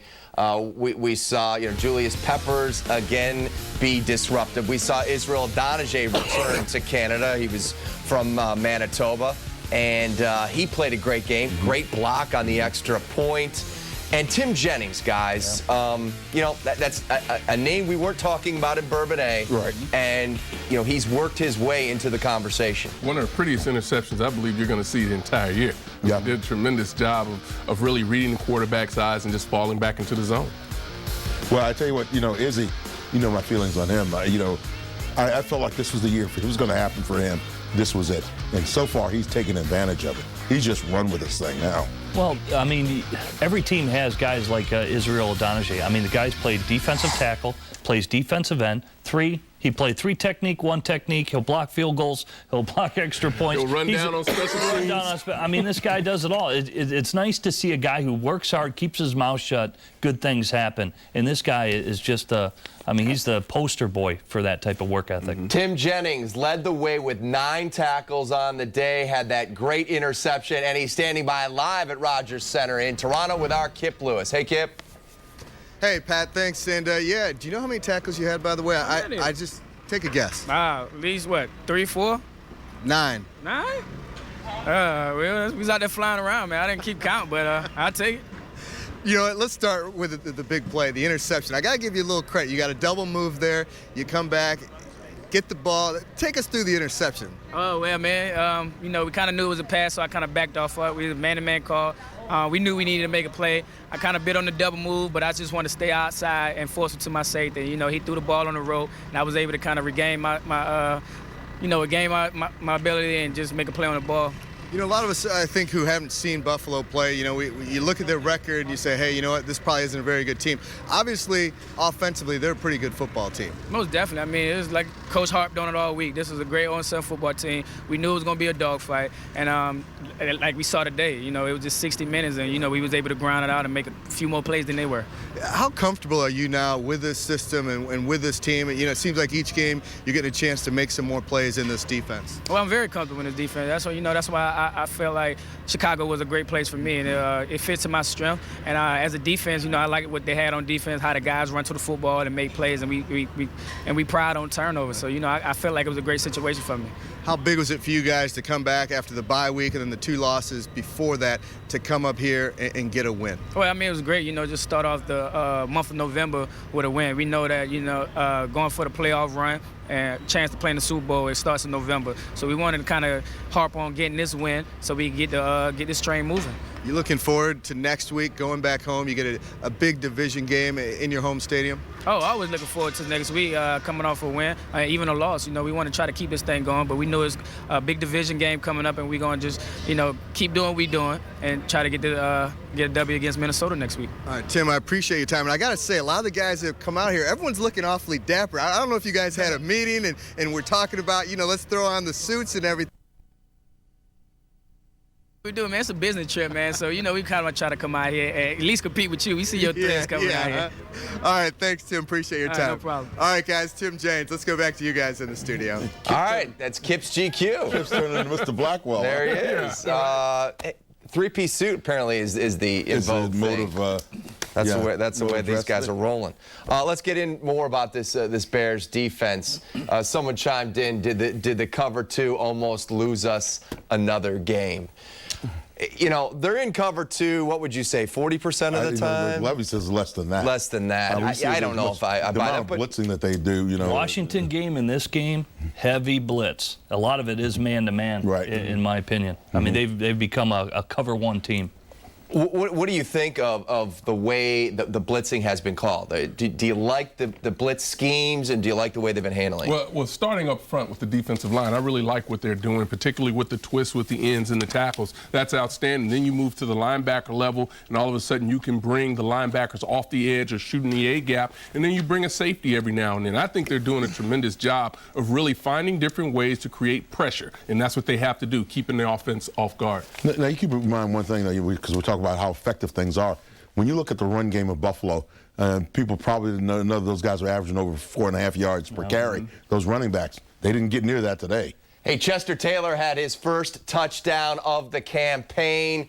That had to feel good. His old team is coming to town next week. He's standing by live with our Kip Lewis. And in case you didn't hear, the Vikings came from behind and won in overtime. So their season is a mess, Kip, but it should be fun with Chester's team coming to town next week. Of course, and no one knows the Minnesota Vikings better than Chester Taylor. We'll talk about that in a minute. First of all, number one, you got to feel good to finally get in the end zone. Oh, yes, it is. I mean, it's been a long time. I mean, it's the 8th game, so I'm glad it came at the right time. I'm glad we got the goal line troubles off our shoulders right now. I had a chance to talk to Matt a little bit, and, you know, we've heard so much from this coaching staff, from going all the way back to summer, that they want to run the football. Today, you guys finally did it. How important was it for you guys offensively to do that? I believe it's real important. I mean, to have a balanced offense, and also you take time off the clock and let our defense rest. So it played a big part in the game today. You guys happy that you finally did what you were probably expecting to do a long time ago? Yeah, I hope we could keep it up. I mean, just having a balanced offense could throw the defense off a lot and open up the pass game a lot. The one thing it seemed to help you guys do finally was get a rhythm. You know, you guys had some long drives, even that drive when Robbie missed the field goal there. How, you know, that seemed to be a big difference, just the fact that you guys were making the effort to run the football.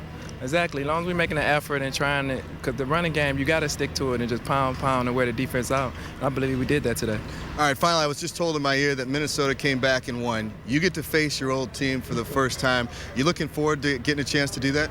Yeah, I'm really looking forward to it. I mean, I still know a lot of guys on the team, and I'm pretty sure there's going to be a lot of jaw-jacking out there. So we got our hands, they're going to have their hands trouble right now.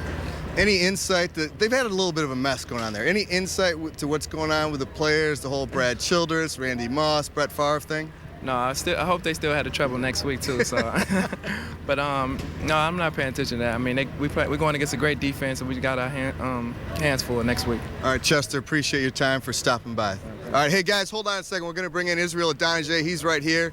The Canadian coming back home. You said you wanted to make a big play. You made a big play in this game. How excited were you to come back and get a chance to play here? It was very exciting. Just come and play some good football in front of some great Canadian fans, great Bear support. You know, it was almost like a home game, so it was a good day. Talk about the defensive play. You guys sort of got in a little bit of a rhythm there late in the second quarter and into the second half. But how big were those turnovers for you guys that ended up turning into touchdowns for you guys? That was everything. Yeah, we started off just a little inconsistent, and to be able to bring everybody together and just say, hey, let's refocus. Let's pick this up and start playing our type of defense, and we did that. How important was it for you guys to get back out here and get a victory and sort of get yourself, number one, just the confidence back and make sure you're staying in this division race? That was critical. I mean, November football is where, championship teams are made, so it's important that we find ways to win. Offense, defense, special teams, all the faces working together, so we did that. The one thing that, we've talked a little bit about is obviously with you guys up front, just getting the pressure on the quarterback. Seemed like you guys did a good job of getting the pressure, sort of harassing him back there a little bit today. Yeah, I mean, we were in there working. Guys were working hard to get to the quarterback, it wasn't for lack of effort. We weren't able to always bring him down, but we're consistently back there, and especially for that front, the next step is to really find a way to bring him down. I don't know, some people may not know, we did a story on you yesterday and talked about the fact that, you didn't play football until you were the age of 17. You grew up in Manitoba. Tell us for people that don't know, how you got involved in football, because it really wasn't your decision. No, it wasn't. My mother, just an incredible woman, and it was because of her conviction that I ended up playing. One of my coaches told her that he thought I'd be a great football player. She drove me to my first tryout against my will. 2.5 hours, packed my stuff, made me go down there, got in the game, I played, made the team, and from there was a coach at that practice. I ended up signing with the University of Manitoba, and the rest was history. And you probably never thought you'd be playing an NFL game in Toronto. No, it was, never thought I'd be playing in the NFL. It's been an incredible journey. Israel, appreciate your time, and congratulations on the win. Thank you. Thanks. All right, guys. Israel Adonijah, the proud Canadian, coming back here and getting the victory against the Buffalo Bills. Let's go back to you guys in the studio. All right, thank you very much, Kip. Thank you, Izzy, and thank you, Chester Taylor. It is quite a story what Israel has done, and it's a story that continues to develop now with him moving to defensive end and trying to capitalize on having a Pro Bowler on the other side. And, it's one of those situations that could end up with him having, barring any kind of injury or whatever, and for him to continue to work hard to develop. He's one of those guys who done to play in 13, 14 years, and really all of it's on all of the stuff. The good things that are coming his way are happening on the tail end of his career, because he's still healthy enough to go out there and play the game well. I look at it. I think that's a lot of what football should be about, is people making that move, advancing, continuing to work hard, and good things happen for them. And I was just so pleased and happy to see the developments for him this year, because he worked hard at it. We talked to Chester Taylor as well there in Toronto. It'll be an interesting week for him with everything that is going on in Minnesota right now. Brett Favre, a career-high 36 completions, a career-high 446 yards passing. In a way, the guy who can't stand Brad Childress saved Brad Childress' job today. Yeah. There you go. Allegedly. Well, because allegedly, I guess Ziggy Wolf, the owner of the team, said that he wasn't taken into consideration when they made the decision to release Randy Moss. Not a smart move. When the guy owns the team. And he was the guy that was instrumental in bringing Randy on his Moss plane, there. no doubt. So, you might want to ring him up the next time. I don't know. I'm just thinking out loud here. Well, the reason I bring up, exactly what the Vikings did is because we saw what Fitzpatrick was able to do today. And it looks like the ankle and all of Brett's ailments are okay this week. So, Jimmy, when you take a look at what he's doing as he comes to town, your thoughts on how that will match up with this Bears defense? Well, I tell you what, the Bears play with a lot of speed. I think Brett Favre and the Vikings will have a problem with the Bears defense. But I can just say this: if that guy's got a heartbeat, you're in trouble. I mean, and we found that out again today. He almost pulled it off against the New England Patriots a week ago.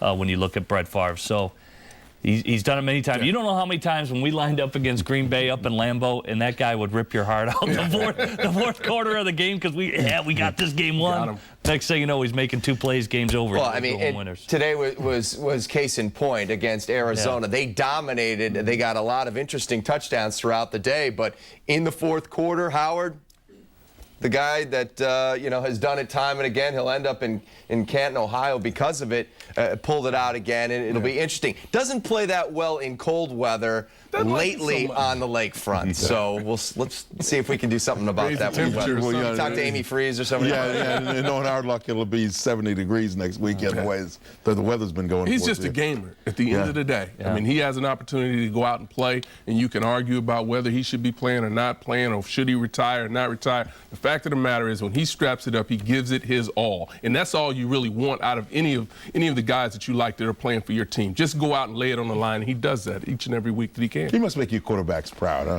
I don't know. Somebody can give him a cell phone on the sideline or something. Maybe he'll text message. That guy's dangerous. You can text us or send us a message at csnchicago.com. No pictures. We have more locker room reaction on the way. We'll be answering your emails. Much more to come on U.S. Cellular Bears post-game live after the 22-19 victory in Toronto, Going to that fourth quarter in this particular game. Detroit might have lost this game, but they actually just gained confidence. They play with some swagger right now. Well, remember after the opener, the season opener against the Bears, that's when their swagger started a little bit. Of course, they lost Stafford after that. But when you think about it, they got a little swagger on after this game here. Team.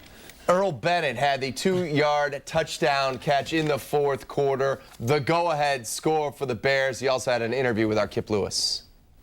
All right, thanks, guys. I'm with Earl Bennett. And Earl, I know coming off, the last 2 losses and then a bye, how important, number one, was it for you guys to come up here and get this victory? I mean, it was very important. We just want to come out and, move the ball well and put up some points and, most importantly, come out with a victory. We lost the past 2. We just need to get back on the street. One of the things that Lovie and Mike Martz talked about really over the last week and a half was trying to get some more balance in this offense, running the football a little bit more. How much did that help you guys? Not a lot of big plays, but how much did getting the running game help? It made them respect it. And the line did a pretty good job today, and we just came out and, we just had to win. No matter how we had to get it, we just had to. So, I mean, kudos to the line and everybody on this team. All right, let me talk about the first touchdown to Greg Olsen, because I got a feeling when you guys watch it on film, someone's going to be in trouble, because you almost caught the ball. Greg got the touchdown, and I believe it was Johnny right behind him. But what happened on that play? I mean, it's a tight area. I mean, you're just trying all 3 of you were supposed to be right there? No, I mean, you're just trying to work. I mean, I'm pretty sure at least 2 of us would be in trouble, but I mean, you're just trying to get open, man, pretty much. I'm guessing since Greg got the touchdown, he won't be in trouble. Yeah, pretty much. But now, and then let's take us through your touchdown there, kind of an old school kind of sluggo. Great route. I saw the route, by the way. Great route on your part. Take us through that touchdown there. Yeah, I mean, you look up, you see man coverage, and I mean, you pray for those types of routes. I mean, that was my first time ever running that route in a game, and I wanted to make the best out of it. You looking forward now getting to go back home, feeling a little bit better about yourselves? Yeah, definitely. I mean, to get this victory, to put the past 2 behind us, this was big today, so we look forward to this week coming up against the Vikes and all the fans come out. I appreciate you coming out. By the way, I like the suit. It's kind of that new school Hollywood type look. Yeah, a little something, so, I'm trying here. All right, you're making me look bad. All right, Earl, appreciate your time. Guys, that's Earl Bennett. Let's go back to you in the studio. Kip Blackwell reporting from another uncomfortable moment. By Kip Lewis. Time now for Allstate. Good hands, top receiver. It is the well-dressed Earl Bennett. 4 snags, 52 yards. Most importantly, that touchdown catch on the sluggo route in the fourth quarter. Your thoughts on what the receivers did today after a game against Washington a couple of weeks ago where there was some question with the way they ran routes. And there was some question with the way they ran routes today, even on touchdown catches as well. Yeah, I thought, again, you got to clean it up, work the little things. Those guys will go back and work on tape. Again, it's the route distribution on that particular play that needs to correct itself, and I think they will. They should feel good. I'm a little sloppy coming back from the bye. We've seen teams that start slow, but they got the win. And I think, again, like Lovie said, they'll continue. Let me ask you this, because one of the other things you look at with Buffalo and their defense, people didn't have a lot of respect maybe for the defense, but from what I understand, they were playing a lot of three-man fronts, and they're really more of a 4-3 defensive front. And they went more, you saw more four-man rush today and all the rest of that. How much did that have to do, I wonder, with their success that they had on defensively? Yeah, I think, Buffalo they made a change a couple weeks ago. They were just getting shredded. 4 out of 5 games, teams are running for over 200 yards. They probably corrected some of their issues today. The Bears go a little over 100. But, we can say they're a bad football team, but they are not a bad football team. They really aren't. Their record says that they're 0-8. Their effort and how they play in terms of not making mistakes, they're a good football team. I tell you what, it'll be a lot easier to go into that meeting room and have some of those mistakes corrected this week as opposed to coming off a win. It's a lot more fun when the coach is razzing you and trying to correct you and your players are getting on you. So I think they just have to continue, as you talked about, building and correcting the mistakes, and I think they can have some success. Brian Urlacher tied Tim Jennings for the team lead in tackles against the Buffalo Bills with 9. He also had a pass deflection. Let's listen in as Brian Urlacher talked to the media moments ago in Toronto. How does this, build up with your confidence knowing how, you guys have been struggling the last couple of weeks? We just get back on Minnesota, back on the right track. We go home now from Minnesota. It's a big game for us in conference and division, so I get ready for them. Brian, I know you mentioned a moment ago, but once again, the defense, when they need a big takeaway, you're able to get it and salt away the game. How important is it for you guys to win the turnover battle, play like that? Most teams that win the turnover battle win the game. I think there's a good stat for that for the NFL the last couple of years, something like that. So we did that today. We got them when we needed them, and we came away with the win. Brian, how difficult is it to keep momentum week to week in the NFL? Is it a tough thing? Or? I don't really think about that stuff. I don't know. I just know we play Minnesota next week. We got to get ready for them. I don't think about momentum or anything like that. If anything, momentum was against us today. We couldn't play the way we played the last 2 weeks, so. And you're 5-3 right now. How would you feel about the team where you are right now? I wish we weren't 5-3. I wish we were 7-1 or 6-2 or 8-0, but we're not. We're 5-3, leading our division, and we just got to keep playing well. Do you guys at all feel all for Buffalo, knowing how they've been struggling? You may not even pay attention to that. They're in AFC. I'm not too worried. No, I'm glad we won today. Brian Urlacher after the 22-19 victory. Bears going to 5-3. Let's take a look at the running back tandem of the Buffalo Bills, Fred Jackson and C.J. Spiller. Urlacher and company did a great job pretty much nullifying this group. Yeah, I thought they did an outstanding job, and I think one of the plans that you have as a defense is you want to make a team one-dimensional. So you want to take away the run and force them to throw it. Now, when they forced them to throw it, that's when they came up with their interception. So I think the game plan, as far as they're concerned, worked out well. Now, they made some yards early, but the Bears do a really good job of adjusting on the run. They'll let you stretch the field a little bit, but then in the end, they try to stop you from getting in the end zone, which is the object of the exercise. So next week, Purple Jesus is on the lakefront. AP today, 15 carries, 81 yards, and 1 touchdown. Percy Harvin, by the way, today, 9 catches for 126 yards. Bernard Berrien even showed up. Oh, the smooth criminal. Yeah, smooth criminal. You saw any of the Bears postgame live shows when Bernard was a member of the Bears? You know what we're talking about. He was. As you take a look at that, do you think they're going to go, a good balanced attack next week against the Bears? Do you think it'll be a lot through the air? Well, they've also got a guy in the backfield that can help balance things out, Adrian Peterson. I think that they go very much balanced because they understand the value of being able to take that ball and run it down somebody's throat. Again, when you get in these situations this time of the year, it's really an extraordinary advantage to have with a guy like him. Yeah, it's pretty interesting because, really Minnesota, their offense, they're going to keep on feeding Adrian because they know comes a point in time he's going to bust one. Right. And he's busted one against the Bears before. And the same with the pass. Much like today when Howard said they made the Buffalo one-dimensional, the Bears are going to get you on a turnover at some point in the game. So it's going to be a very, very interesting game next week. For all the critics out there about regarding Lovie Smith, say what you want, but he keeps matters in-house. See, that's what In his 7 years, I can really not think of any. I mean, you look at the distractions that Brad Childress and the Vikings have had in the last 7 weeks. The Bears have had nothing over the last 7 years, so you got to give the man credit for that. When you are a player in a locker room where this, I don't know if you guys have ever been in a locker room where this much stuff was going on, but even, you know, a portion of that, is it difficult to get ready, and does it take away from preparation, and does it eventually affect your play on the field? Well, I think good coaches are able to switch the focus and really say, hey, this is what the important issues are. And when we talk about dealing with things in-house, not airing your dirty laundry, Lovie Smith has been awesome this year. Guy's not playing well mid-series. He's on the bench. The messages are sent on game day. If you watch a game unfold for the Bears, hey, Matt Forte fumbles, come to the sideline, stand by me. Taylor, get in there. But the coaches, the messages started being sent the moment you walked in the door. Yeah. Oh, yeah. So I always message received, coach. Thank you. Exactly. I say it about him all the time. Speak softly, carry a big stick. This guy is well respected in the Bears locker room. They love him. Time now to bring in our CSNChicago.com Bears beat writer, John Moon Mullen, for the view from the moon from Toronto. And Moon, your thoughts on the Bears' 22-19 victory over the Bills? Well, Pat, I can't really comment until I've seen the film. Just kidding. Just kidding. There you go.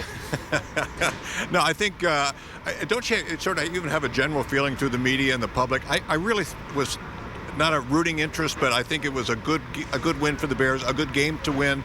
I think we'd have been in Lovie watch. I think all the fire Lovie stuff would have ramped up. Not that the Bears were playing defensive, but this was a game they should have won. They did win, and I think I heard you say, Jamie, this is a much better team than 0-7 or now 0-8. So overall, they rallied. You know, they got hit in the mouth a couple times and came back. So, you know, some real positives if you're looking for them in this game. Yeah, Moon, and that's why I want to follow up on it. You look at the offense, at times a little sloppy, coming off the bye week. Sure, that happens sometimes, but just kind of, to me, an unsung hero. I thought Roberto Garza looked outstanding today. Coming back from the injury, did you have an opportunity to talk to him in the locker room about how he felt? Because I thought he did some good things, and we saw how the red zone and obviously some short yardage looked better today.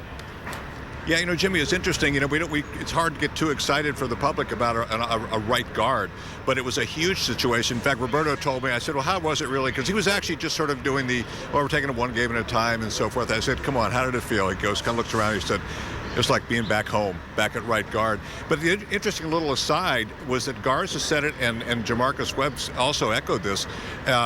Roberto said, I'm not really in game shape yet, and Webb apparently helped him out with some of the calls. So some real good chemistry starting to develop on the right side of the line, which has been certainly missing for a while. Hey, Moon, Howard here. I know there were some issues. You talk about being able to run the football and run it consistently, but I thought Jay Cutler did a tremendous job of keeping the chains moving, particularly on some of those long drives when he decided to get outside of the pocket and advance the ball and get what he could get as far as running the football. Did you have a chance to talk to him about that, or any of the other players did they think that was significant?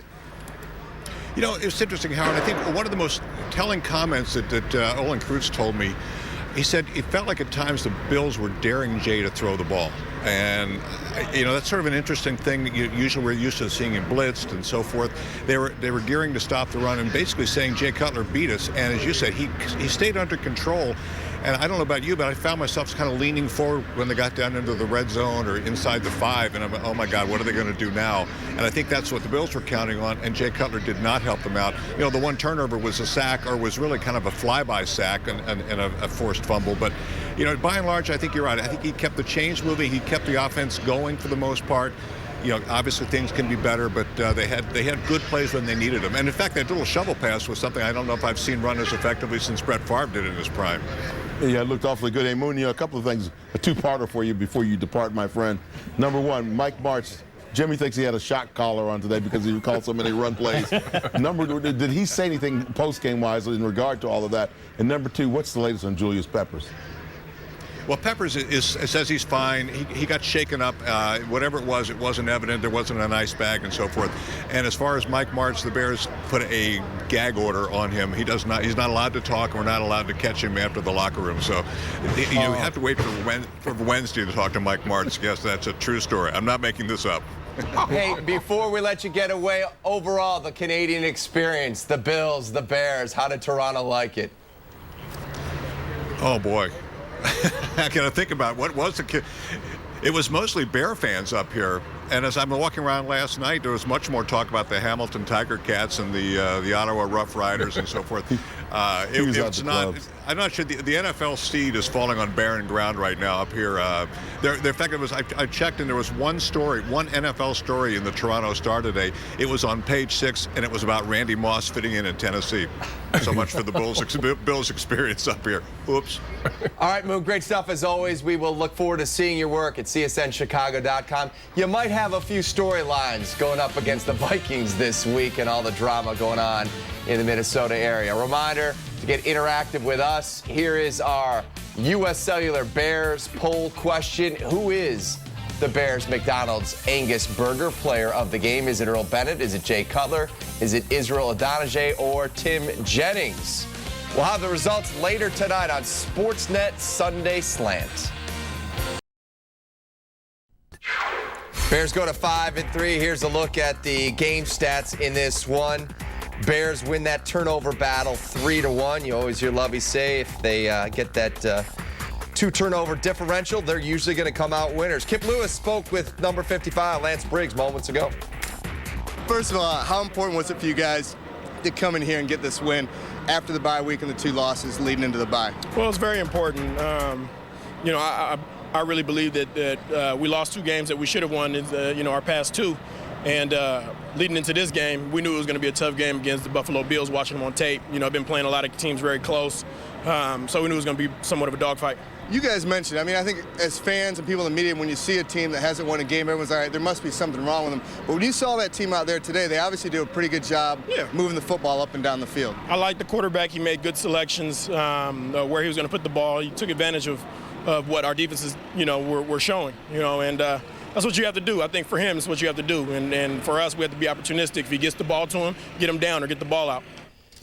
Catch more from Lance Thursday nights at 11 o'clock right here on Comcast Sportsnet. Here is our U.S. Cellular poll question. Still got time to vote away at csnchicago.com. We're back with our Monsters of the Midway next.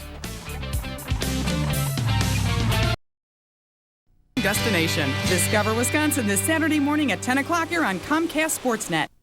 Time now for Monsters of the Midway, otherwise known as our Bears MVP. We begin with Howard Griffin. Well, usually I spend most of my time watching the defense because they play well. But today I'm going with Jay Cutler, and I'll tell you why. He didn't throw any interceptions, and the fact that he was able to keep the chains moving with his feet, not forcing the ball that many times downfield, but he was able to keep the chains moving. I think that's a big part of what they needed today. Well, I'll stick with Izzy and the home team up there in Canada, north of the border. Had the block extra point, getting to the quarterback, gets another sack today.